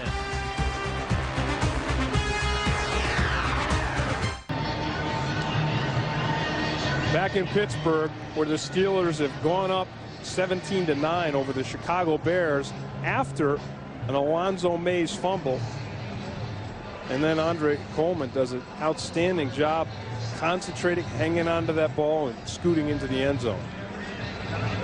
Coleman, the former San Diego Charger, split last year between the Seahawks and the Steelers. Milburn and Chansey back deep for the Bears, who led by 2 at the half. Pittsburgh 10 consecutive points here in the 3rd quarter. Gibson's kickoff handled by Milburn from the 8. Looks to cut it back inside. And is met by a trio of Steelers after a 15-yard return. Kenny, back to the Chicago Bears' most recent possession. And here's the pass from Kramer, who gets nailed by the safety blitz. Look at that. Takes a shot from Lee Flowers, delivers the ball to Alonzo Mays. And Mays has got to protect that ball. Levon Kirkland running around out there, smacks it out. Pittsburgh comes up with a fumble. And then watch the Bears blitzing on this last play. See the linebackers and safeties? Here they come. They blitz. They vacate the middle of the field. Andre Coleman sees it, gets in there. Look at a great second effort by Coleman to get the touchdown. Conway in motion, first down from the 22. The pitch back to Curtis Enis. Terrific second effort. Enis impressive all afternoon long. He really is. Wow, you gotta love this guy's power. And the guys were missing the blocks up front. And Robert Chancey had a chance to block somebody out on the edge, missed the block. And Enis, it didn't matter for Enis. I mean, guys are running free at him, and he just bowls them over. Looked like he would be stopped after a short gain. He winds up with 12 yards. Yeah, look at that. Misses the block. Oh, listen to Enis here. Wham! How about that? That's some football. That's some great audio. Play action. Kramer to the outside. Conway reaches, but he is about 3 yards shy of the first down. Lake made the tackle. Well, the Pittsburgh Steelers have done a nice job defending against Curtis Conway today. We haven't seen a lot of him. The Steelers' plan coming into this game, Kenny, was to always have someone over the top of Conway. Conway, a guy with a lot of speed, and when you know you've got help over the top, it enables the cornerback, Carnell Lake, to be much more aggressive in his coverage. Conway gained 7. Second down and 3. Enis this time met immediately by Illinois native Oliver Gibson. That's a lot of stuff he's got there. He gets it into the backfield. And that's the first time we've seen Enis dropped in his tracks like that. That's a big man right there. Watch him right in the center of the screen, 98. He blows right through Todd Perry and then just wrangles Enis down. Makes it look easy, doesn't he? Look at that. That's a powerful man. Yep, easy. Third down and 5. There's only 1 for 7 on third downs today. There's that Pittsburgh Steelers blitz. They bring the zone blitz. Jason Gilden comes free up the center and knocks Kramer to the turf. Kramer knows he's got an open guy. Watch it. It's up at the top of the screen. That's where all the action is. Oldham comes, Gilden comes. Look at that. Wham. Andre Coleman, who scored the last Steelers touchdown. Back deep, end over end kick by Sauerbrunn. Coleman lets it go, and the Bears will down it inside the 10-yard line. 55 yards on the punt by Sauerbrunn. Steelers pinned deep in their own territory. My dad always said, as soon as I get a computer. Back in Pittsburgh, an 8-point Steelers lead. Tim Kordell Stewart continuing the pattern we spoke of earlier. Yeah, unbelievable. Look at this. First half, 56%, no touchdowns, 1 interception, and then 86% in the second half, and then that inversion. 1 touchdown, no interception. Exactly what we talked about at the beginning of this game. He's 6 of 7 in the air here in the second half. And Sean Harris was right there. I really like the way Sean Harris is tackling today. He's playing differently than he did last week. And watching him on film, I thought he was a little tentative. He's an athletic guy. He was making tackles, but he wasn't making them as forcefully and as physically as he is today. And it's saying something, especially since the guy he's tackling is Jerome Bettis. Look at that. He lifted the bus. He jacked the bus. That's no easy feat. A head-on collision. Bettis gained 1. Second down and 9. 62.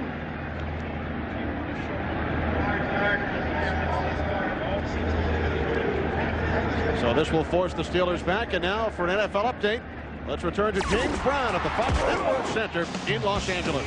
Kenny and Tim, Trent Dilfer was taken out with leg cramps, so Steve Walsh comes in, promptly throws a pick to Tyrone Williams, trailing 16-0 to the Packers, and Ward Dunn has now been carted off with an injury. We're not sure exactly what it is, but Dilfer may well be back. Kenny and Tim, hope to talk to you more. Right now, back to you guys. Thanks, JB. Steve Walsh, of course, the former Chicago Bears starting quarterback. So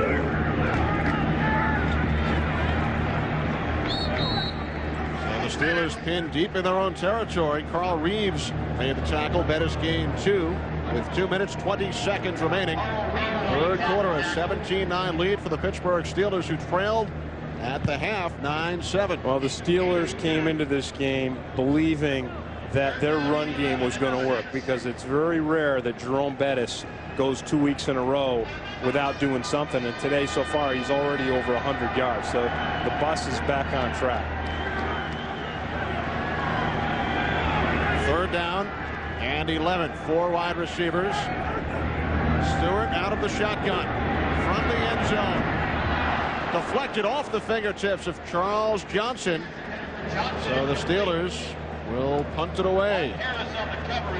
The Bears' best pass rush, Kenny, seems to be coming when they've only got 3 guys in there. They're getting some good pressure on Kordell Stewart in these third and long situations with only 3 guys. So great effort by those guys up front. Watch them here. There's only 3 rushers. Everybody else is in coverage. And it takes them some time, but they're battling in there, and they are getting to Kordell Stewart. There you see Miller's view from the end zone. Good kick, forcing Milburn all the way back to the 35-yard line, but he has some room in Steelers territory. To the Pittsburgh 44, Chris Fuamatu-Ma'afala made the stop. A 22-yard return after a 60-yard punt by Josh Miller. Yeah, that punt was almost too far, and you saw the coverage racing hard to try to catch up to the distance on this punt.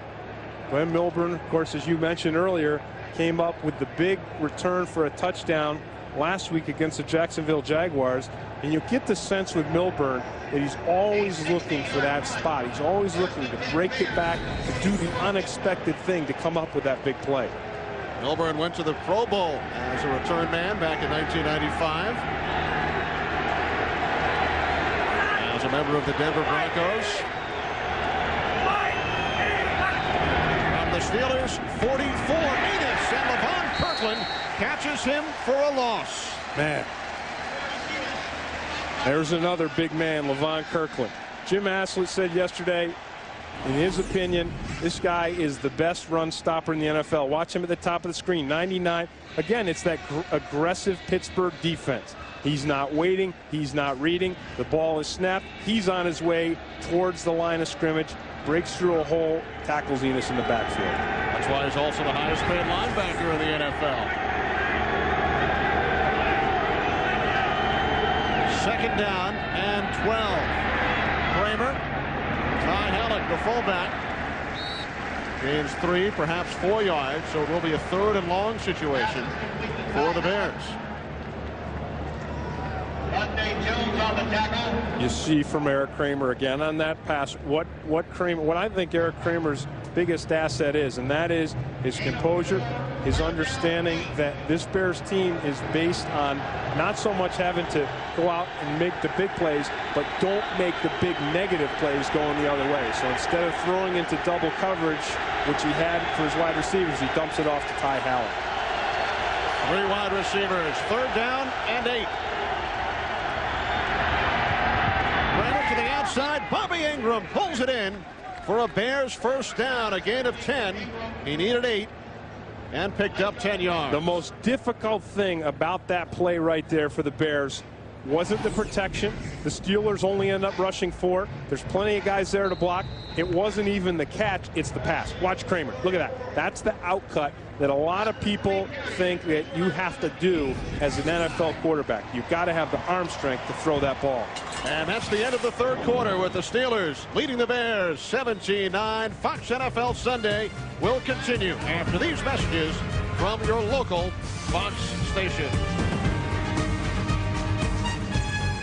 Albert, Tim Green from Three Rivers Stadium in Pittsburgh, a 17-9 lead for the Steelers. And the Bears moving the chains from the Steelers 32. Play action. And Kramer's pass caught by Bobby Ingram once again.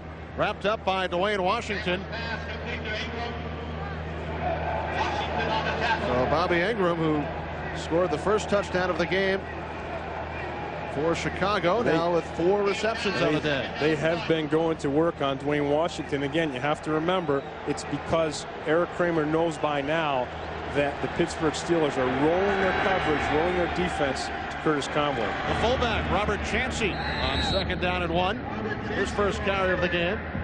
Picks up the first down. And now for an NFL update, let's return to James Brown at the Fox Network Center in Los Angeles. Kenny and Tim back at you, and that's exactly what Greg Hill is saying. Inactive last week, 2nd touchdown run of the day. You know, he replaced Gerald Moore, who fumbled 3 times last week. Rams now within a touch of Minnesota. Back to Kenny and Tim. It's good to see the St. Louis team at least making some decision, getting Greg Hill out there to run that football and coming back a little bit against the Vikings. Trailing by only a touchdown. Curtis Enos, who went to prep school, Tim, in the Pittsburgh area before heading to Penn State. In fact, Enos attended the only NFL game he ever went to before he played in one as a member of the Bears 4 years ago here at Three Rivers, opening day in '94, Steelers against the Cowboys. Yeah. Well, I liked what he said when I asked him about what kind of a runner do you want to be, and he talked about the old runners and not their speed or agility or power. He talked about their determination, and he said that's what he thinks is the common denominator with all great runners, and he wants to have just that relentless determination to gain yardage. On 2nd down, Kramer throws it away.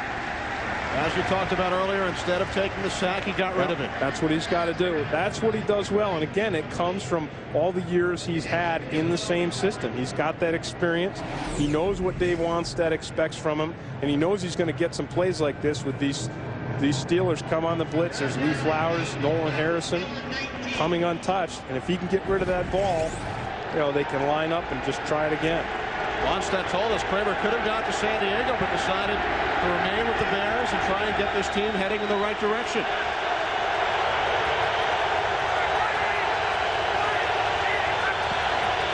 Kramer on 3rd down hands it off Edgar Bennett, and he is met by Nolan Harrison, and he fumbled. And they're saying but he was down. Yep. Are you surprised by the decision on 3rd and 8? Yes. To run it? Yes. Absolutely. Especially to run it right up the middle with Edgar Bennett. Again, not to disparage Edgar Bennett, but again, if you just look at the numbers, Enos has got a much higher yards per carry. And if you need 10 yards, you might as well give it to the guy with the best numbers. And Jeff Jager, who hit from 19 earlier, connects from 36 yards out. So the Steelers' lead over the Bears is cut to 5. Let me tell you a story about the... By Domino's, delivering 1 million smiles a day. By Gatorade Thirst Quencher, you either have it in you or you don't. Life is a sport, drink it up. And by Castrol Syntec, the active lubricant.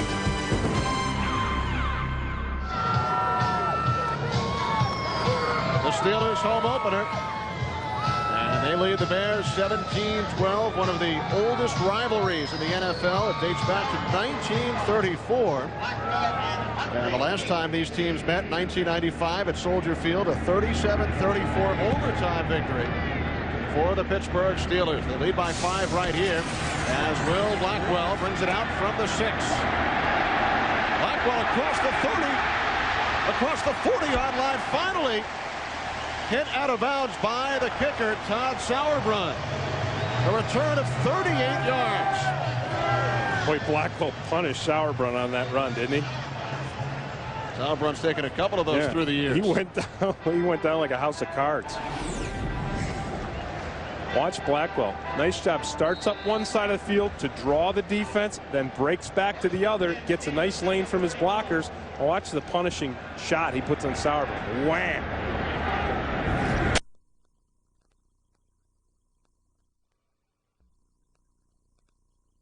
The first bear in was Paul Spanis. Gain of 1 by Bettis, 2nd and 9. Upcoming.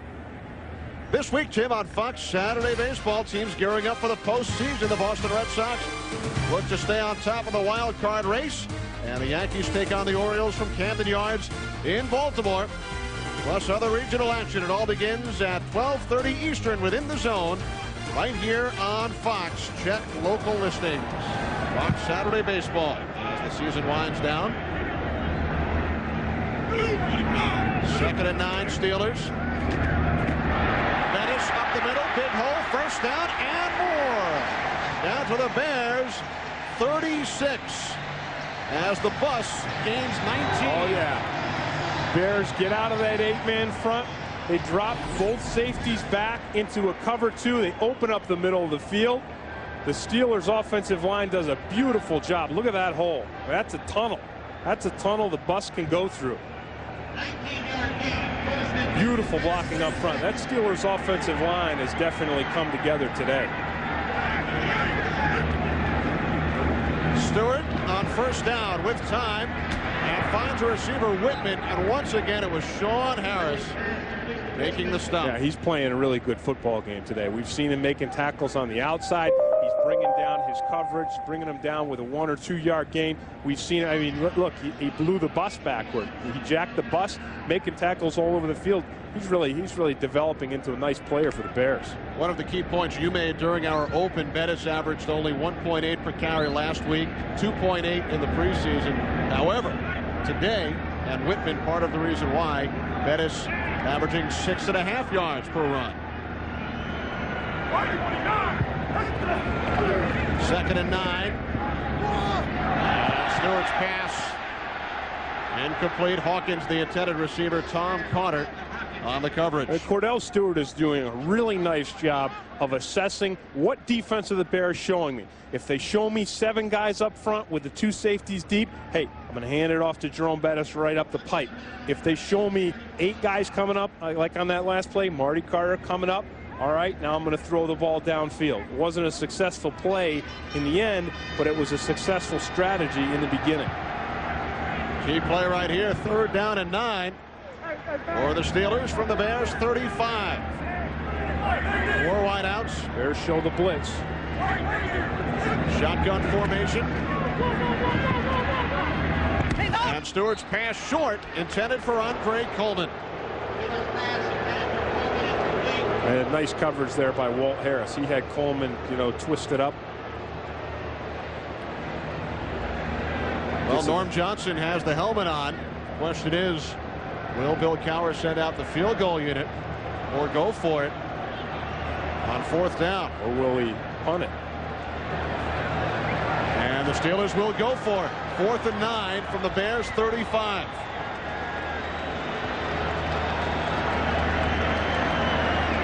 Expect the Bears to go into that coverage mode and just rush 3 on this.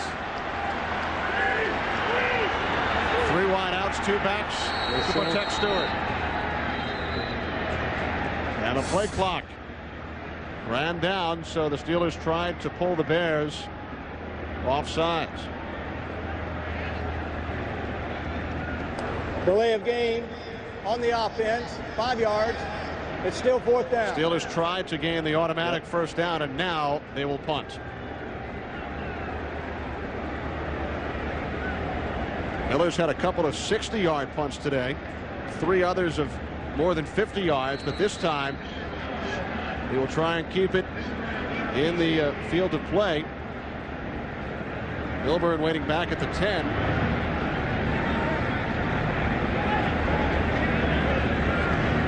Miller would like to try and pin the Bears deep in their own territory right here.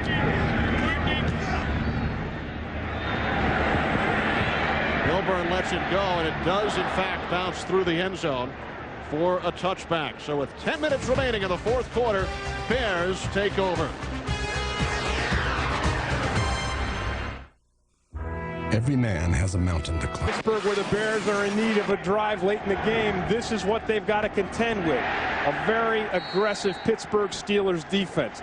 Linebackers, linemen shooting through the gaps, hitting the Bears in the backfield, putting pressure on the quarterback.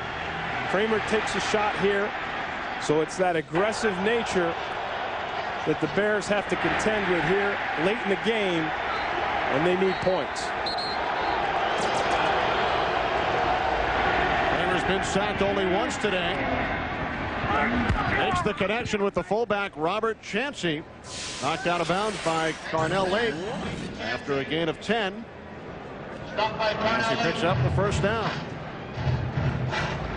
It's a nice little play by Chancey to catch that ball on the run, turns his head, catches it, and then puts his shoulder down the way a fullback has to just barrel for that extra yard. Barrel through the defender, pick up the first down, move the chains. Let's get it going, Bears. This is where they need to do it.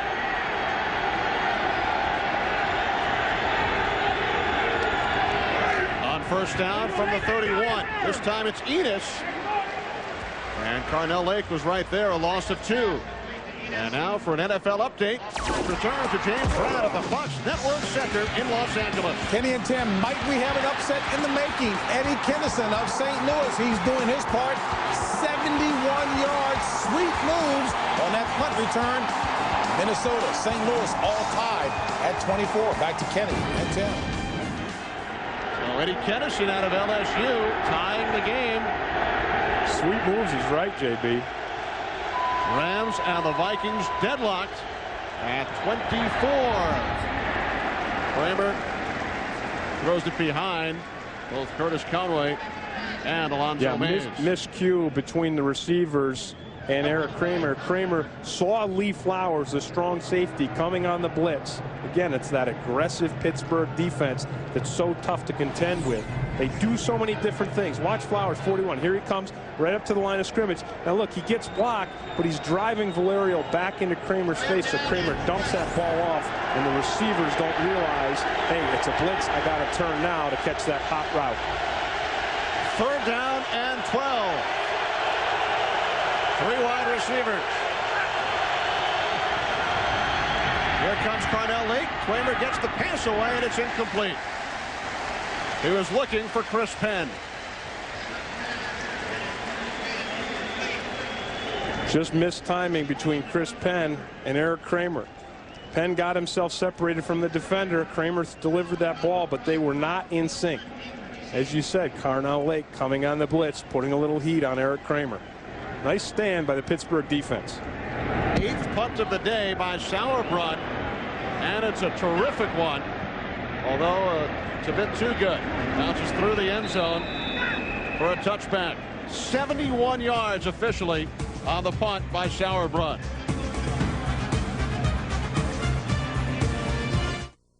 Steelers lead here in Pittsburgh. Coming up following the Steelers and the Bears, most of you will see the Super Bowl champion Denver Broncos as they take on the Dallas Cowboys. Pat Summerall, John Madden will be there to bring you all the action as the Cowboys and the Broncos square off. Dallas, of course, guided by their new head coach, Chan Gailey. He was the offensive coordinator here in Pittsburgh last year. Stewart to Charles Johnson for a gain of 6. Of course, Chan Gailey replaced here in Pittsburgh by Ray Sherman, the man on the right there with the gold watch. One of my former coaches from my days with the Atlanta Falcons. Wonderful guy. Who's been with some really outstanding programs. Been with the San Francisco 49ers, Minnesota Vikings, and hey, those Atlanta Falcons who are ahead in today's game against the Philadelphia Eagles. Falcons looking to make it 2-0. Play action. Stewart in trouble. Chased by Reeves. There's the candy. And he does pick up the first down. Ricardo McDonald holds him down. And now for another NFL update. James Brown at the Fox Network Center in Los Angeles. Kenny and Tim, you saw Eddie Kinnison tie up the game. Well, guess what? Chris Carter was looking to put them ahead. Pass interference on Todd Light. That set up a 1-yard TD run by Leroy Hort. And the Vikings are now back on top. 31-24. Back to Kenny and Tim. A barn burner in St. Louis. A good one. A good one here, too. Bears defense needs to hold up, try to get that ball back. Pettis on first down. Walt Harris made the tackle. Jerome Pettis well over the 100-yard mark. 21 carries, 131 yards. His 32nd career 100-yard game. Also bowled a couple of 300 games. Oh yeah, he's the big bowler. That's probably the only thing he regretted about leaving St. Louis, was that that's where the Pro Bowlers Hall of Fame is.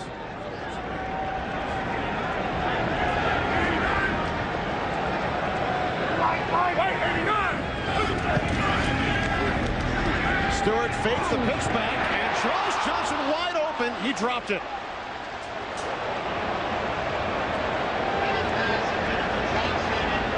Third drop by Johnson today. Yeah, this is something that Ray Sherman yesterday said one of the best things about Johnson is his blocking. We've seen him throw some nice blocks today. Big physical guy. That's an easy one. You've got to bring that one in. Thought run before catch. Yeah, absolutely. He's caught 5 passes today, dropped another 3. Of course, Charles Johnson's role was to replace Yancey Thigpen, who the Steelers lost via free agency to the Tennessee Oilers.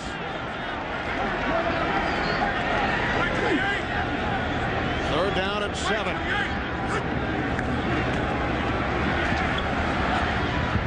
Stewart's pass deflected, incomplete, and a flag thrown.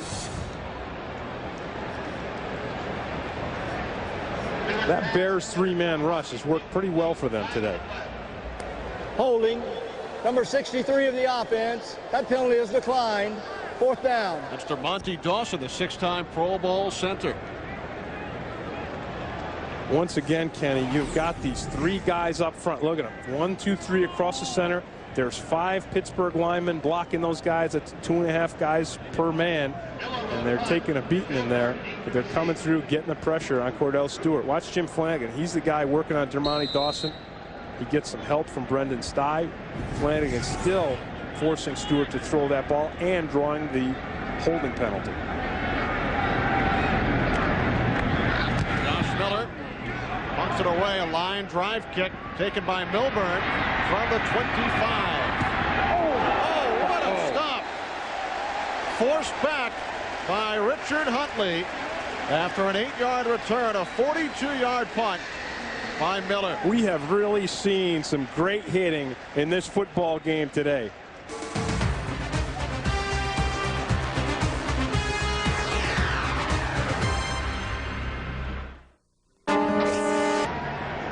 Jerome Bettis with a touchdown run earlier.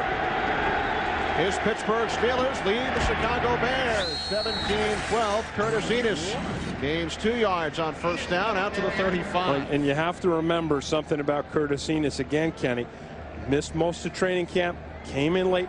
Nothing gets you in shape like a nice long training camp, and he would be one of the first ones to admit he's not in shape to run and carry the load throughout an entire game.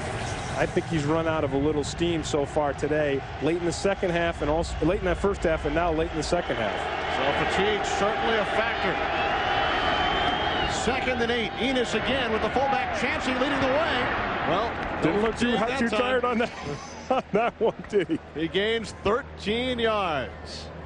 And that's where that determination comes in, because you can bet your bottom dollar that Enos is wearing down. It's hot out there. He's sweating. You see, last week he had 13 touches. Today, 17 touches already. And I imagine he'll get a few more before this day is over. So the Bears wanting to involve him more and more and more in their offense. He's gained 79 yards on the ground. Following the play fake, Kramer could not make the connection with Conway. Coverage by Lake. Just again a miscue with between Erik Kramer and his receivers. We saw one earlier with Chris Penn where Penn didn't make the break soon enough. Either that or Kramer threw the ball too soon, and then same thing again here with Curtis Conway. 2nd and 10 from the 47-yard line. Enos up the middle into Steelers territory. Stopped about 4 yards shy of the first down marker. And for another NFL update, James Brown at the Fox Network Center in Los Angeles. Kenny and Tim, you saw the Rams pass interference to set up the Vikes touchdown. War Banks comes back. First play of the 4th quarter. A Mark McGuire-like rocket to Isaac Bruce, 80 yards. We're all tied at 31. A wild one in St. Louis. Back to Kenny and Tim. Wow. What is going on at the Trans World Dome? Back and forth. Tied at 31. Tight game here with the Bears on the move. Critical third down play. Third down and 4, and it's Edgar Bennett. Again, the Bears keep it on the ground on third down, and a big gain for Bennett. He picks up 17 yards and a flag on the play. Boy, they put that right in my they put that right back in my face, didn't they, Kenny? It looks like it will be called back. Ah, what a shame. Third down play, 3rd and 5, and you know we've seen Edgar Bennett run a couple of these 3rd and 5s today, and we've criticized the Bears, saying why would you do that? Well, there's why you do it. Number 75 of the offense, 10 yards. Repeat third down. Todd Perry. What a critical penalty. Beautiful run by Edgar Bennett. Perry playing the left guard position, helping out block on Joel Steed. Levon Kirkland. I mean, let's look for it. There's Perry. That's terrible call. Terrible holding call. They don't get any worse than that.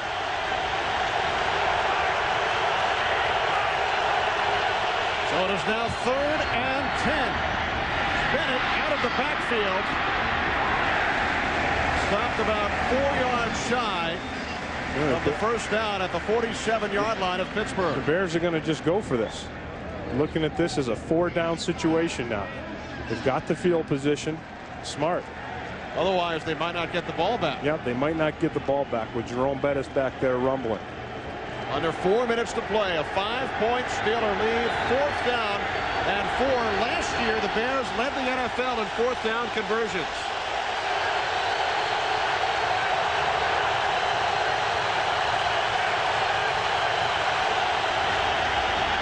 Kramer, Conway, 1st down, Chicago. Beautiful execution by Erik Kramer and Curtis Conway, right into the teeth of the Pittsburgh defensive blitz.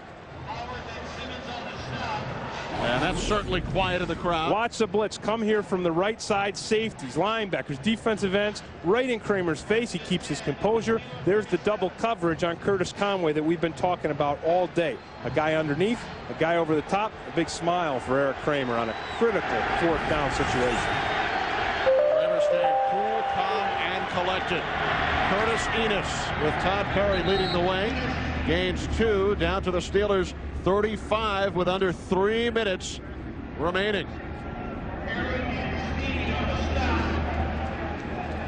So the Chicago Bears, who led last week's game against Jacksonville in the closing minutes, only to see the Jaguars pull it out with 29 seconds remaining, with a chance to do the same here in Dave Wannstedt's hometown of Pittsburgh. Yep. There's Curtis Enos. First half, 5.1 yards per carry. Second half, 4.5. A little bit of a drop, but not too bad at all. 2nd down and 8. Enos. Well, the average will drop after that one. Yeah.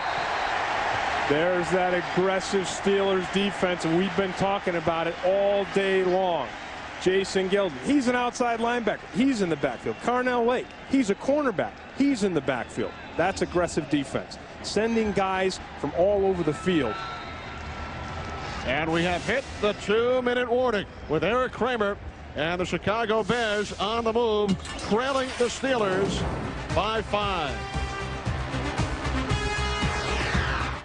They have put 5 seconds back onto the clock and charged the Bears with a timeout. So one more play prior to the 2-minute warning.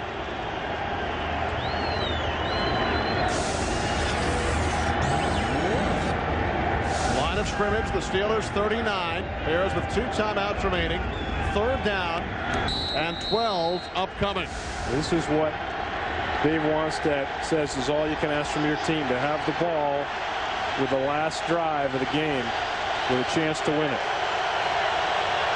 4 wideouts. Quick drop. Kramer looking, deflect, and then caught. The catch is made on the deflection by Conway. Wow. What an incredible play. And he picks up the first down. Right out of Wet Knight's hands. And Conway, what a heads-up play by him to come down with that football. I don't think Wannstedt had that play in the playbook. So the key 4th down catch by Conway moments ago, and now on 3rd and 12 on the deflection. Yeah, here's Kramer. Again, there's a blitz coming. Edgar Bennett does a nice job picking it up right through Wet Knight's hands. Look at that. That's heads-up play. That's a guy who just is looking for any way to win a game. This is an important 4th down measurement here, or 1st down measurement. Conway, right place at the right time, and he does, in fact, pick up the 1st down. What a huge play. At the Steelers' 27. Those are the kind of plays that gotta make you, as Bill Cowher, wonder, hey, are things just, is this game just stacked up against me? Defense playing tough all day long. Bennett with a nice block on Carnell Lake. Look at that. That's just a guy hungry for the football, hungry for a win, hungry for a 1st down. So now we have hit the 2-minute warning, with the Steelers hanging on to a 17-12 lead. Pittsburgh scoring 10 points in the 3rd quarter. And the Bears coming back at 36-yard field goal by Jaeger here in the 4th. A couple of coaches who grew up in Pittsburgh, but Dave Wannstedt said, this is a business trip. He said, I'll come back and eat fish sandwiches with the guys in July. Yep, went to church with his mom, but that was it. And, you got to like both these guys as coaches, personable guys who really live it with their players. I said to Bill Cowher yesterday, you look to me like a guy who interacts with his players almost like you're a teammate. And he liked that, didn't he, Kenny? I mean, he felt like, he said, yeah, I do. I feel almost like a teammate to these guys. It's his 7th season as head coach. He's still only 41. That's right. Not too much older than some of the players. Well, coming up, the Dallas Cowboys, the Denver Broncos. Troy Aikman, John Elway, immediately following the Steelers and the Bears. What a good one that's going to be.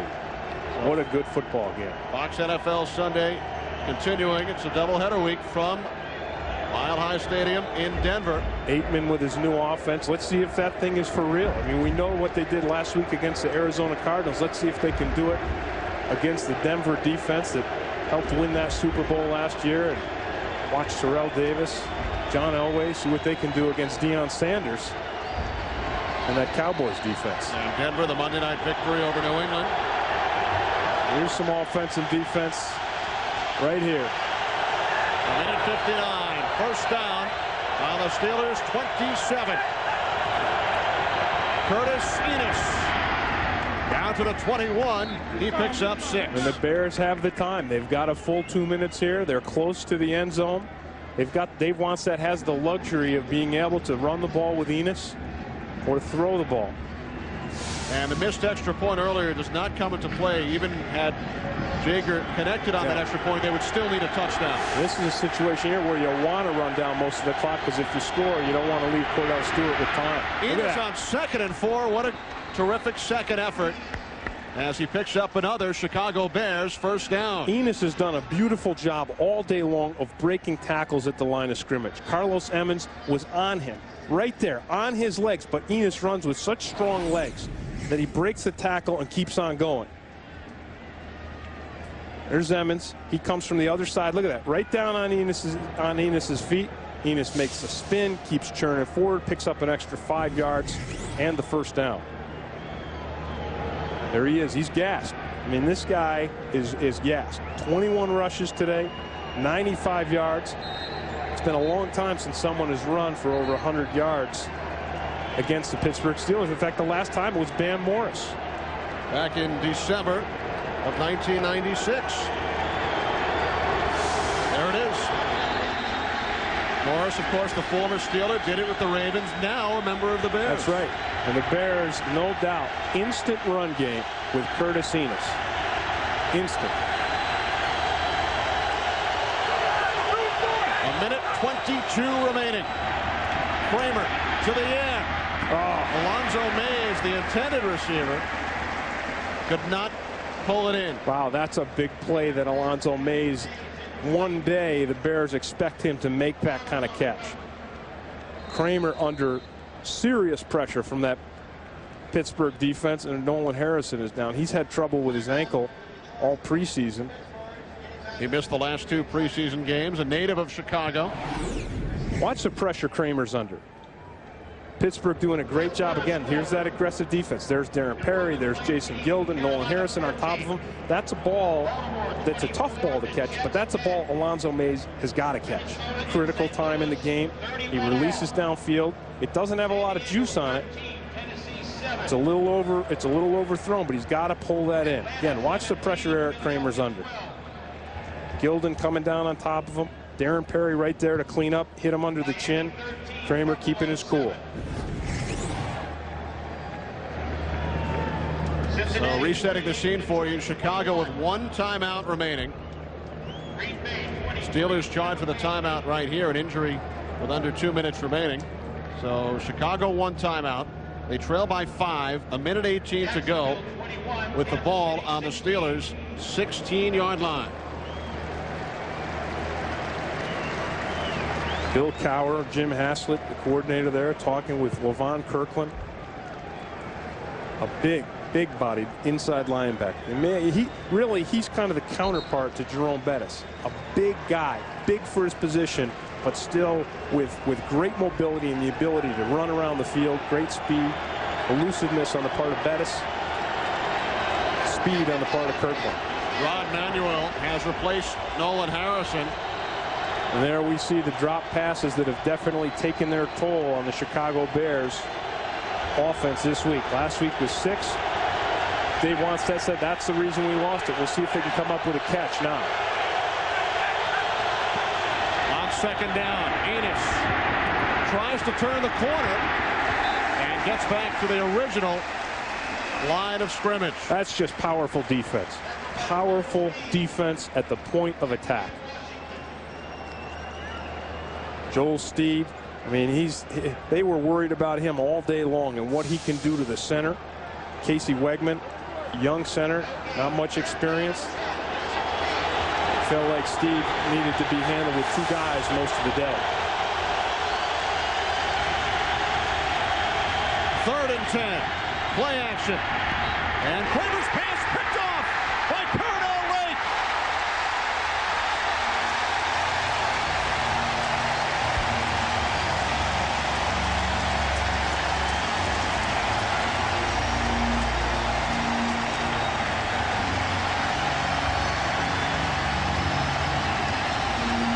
What a day for Kordell Lake. 6 tackles, 4 passes defended, and now a game-winning interception.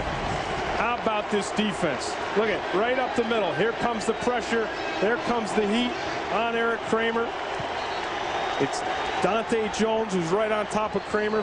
Kramer forces this one, and Kordell Lake takes advantage. His 13th career interception. Watch the pressure. Kramer forces that one. Lake is waiting for it. He knows, he trusts that his inside guys are going to get heat on Kramer immediately, and Kordell Lake breaks on that ball before it's even thrown. Bears call their final timeout, but they will fall just short. Congratulations. A game-saving interception by Kordell Lake in the final minute with the Bears driving. They were on the Steelers' 16-yard line. A heartbreaking loss for Erik Kramer and the Chicago Bears. Another game where no one really gave the Bears any chance of coming in here and winning. The Bears obviously believed in themselves from the way they played. They got the performance out of their rookie Curtis Enos, 95 yards on the day. Kramer made some big plays, and in the end, it was that Pittsburgh Steelers blitzing, aggressive defense that forced him to force the ball right into the hands of Kordell Lake. Who better? Who better than to win the game than one of the Pittsburgh Steelers' leaders on defense? So the Steelers will make it 2-0 as they head to Miami for a meeting with the Dolphins next week. The Bears dropped to 0-2, but they really could have won either game. And they will meet the Buccaneers next week in the opening of their new stadium in Tampa Bay. A pair of Pittsburgh natives, Bill Cowher and Dave Wannstedt. The 6th all-time victory for the Steelers over the Bears. 131 yards on the ground for Jerome Bettis. And the Steelers hang on and win it by the score of 17-12. And the Steelers today, Kenny, saw their run game get back on track. Jerome Bettis for over 100 yards. John Whitman doing a great job blocking. Their offensive line starting to come together. Kordell Stewart, just what we expected. A little slow, a little rough in the first half. And then the second half came out, got the job done, threw the touchdown pass, worked his team downfield, and just looked like another quarterback. Erik Kramer on the other side of the ball did a nice job for most of the game. Not making the mistakes, coming up with the big play that we said the Bears needed, the 54-yard touchdown pass to Bobby Ingram. Then in the end, it was that Pittsburgh Steelers aggressive defense, which really fits the nature of this team, the nature of their head coach, Bill Cowher. And don't forget about Curtis Enos, 94 yards in his second professional game. Just outstanding. And a young man who's good now and is only going to continue to get better as he learns the offense more, as he gets in better and better shape as this season goes on. And Carnell Lake, of course, one of the Steelers' heroes. Our Dan Jiggets is standing by with the Steelers bus, Jerome Bettis. Dan? Well, I tell you what, they loaded up the bus today here in Pittsburgh, and they just rode you all the way to a win over the Bears, Jerome. Well, it was a situation where last week we didn't get the running game going, and we came out with a sense of urgency to run the football, and I think we did that today. You know, coming in here, people were saying, well, maybe Jerome wasn't in the kind of shape that he was in last year and that kind of thing. You heard, I'm sure, a lot of those things. Well, you know what? The bad part about it is whenever you're a big back, whenever you don't have a good game, it's always you're in bad shape. It's never the defense did a great job against you. They came out to stop us, and they did a great job doing that. Well, tell me, what happened in that locker room, though, when you guys made a decision to commit yourselves to the run game like you did? Well, you know, it was a situation where we knew we could run the football, but we just weren't clicking on all cylinders. And it was a situation where we all got together and said, hey, we're committed to running football. We're going to run the football, and we came out and we did that. How bad was it? How tough was it late in the fourth quarter running that route? It was tough going because they knew we were going to run the football, and they had 8 guys up there, and so they made life difficult for me, but we were able to pull it out in the end. Well, in the end, they said, just get on the bus. Yes, hey, well, I'll take it as far as I can. Thanks a lot, Jerome. Jerome Bettis.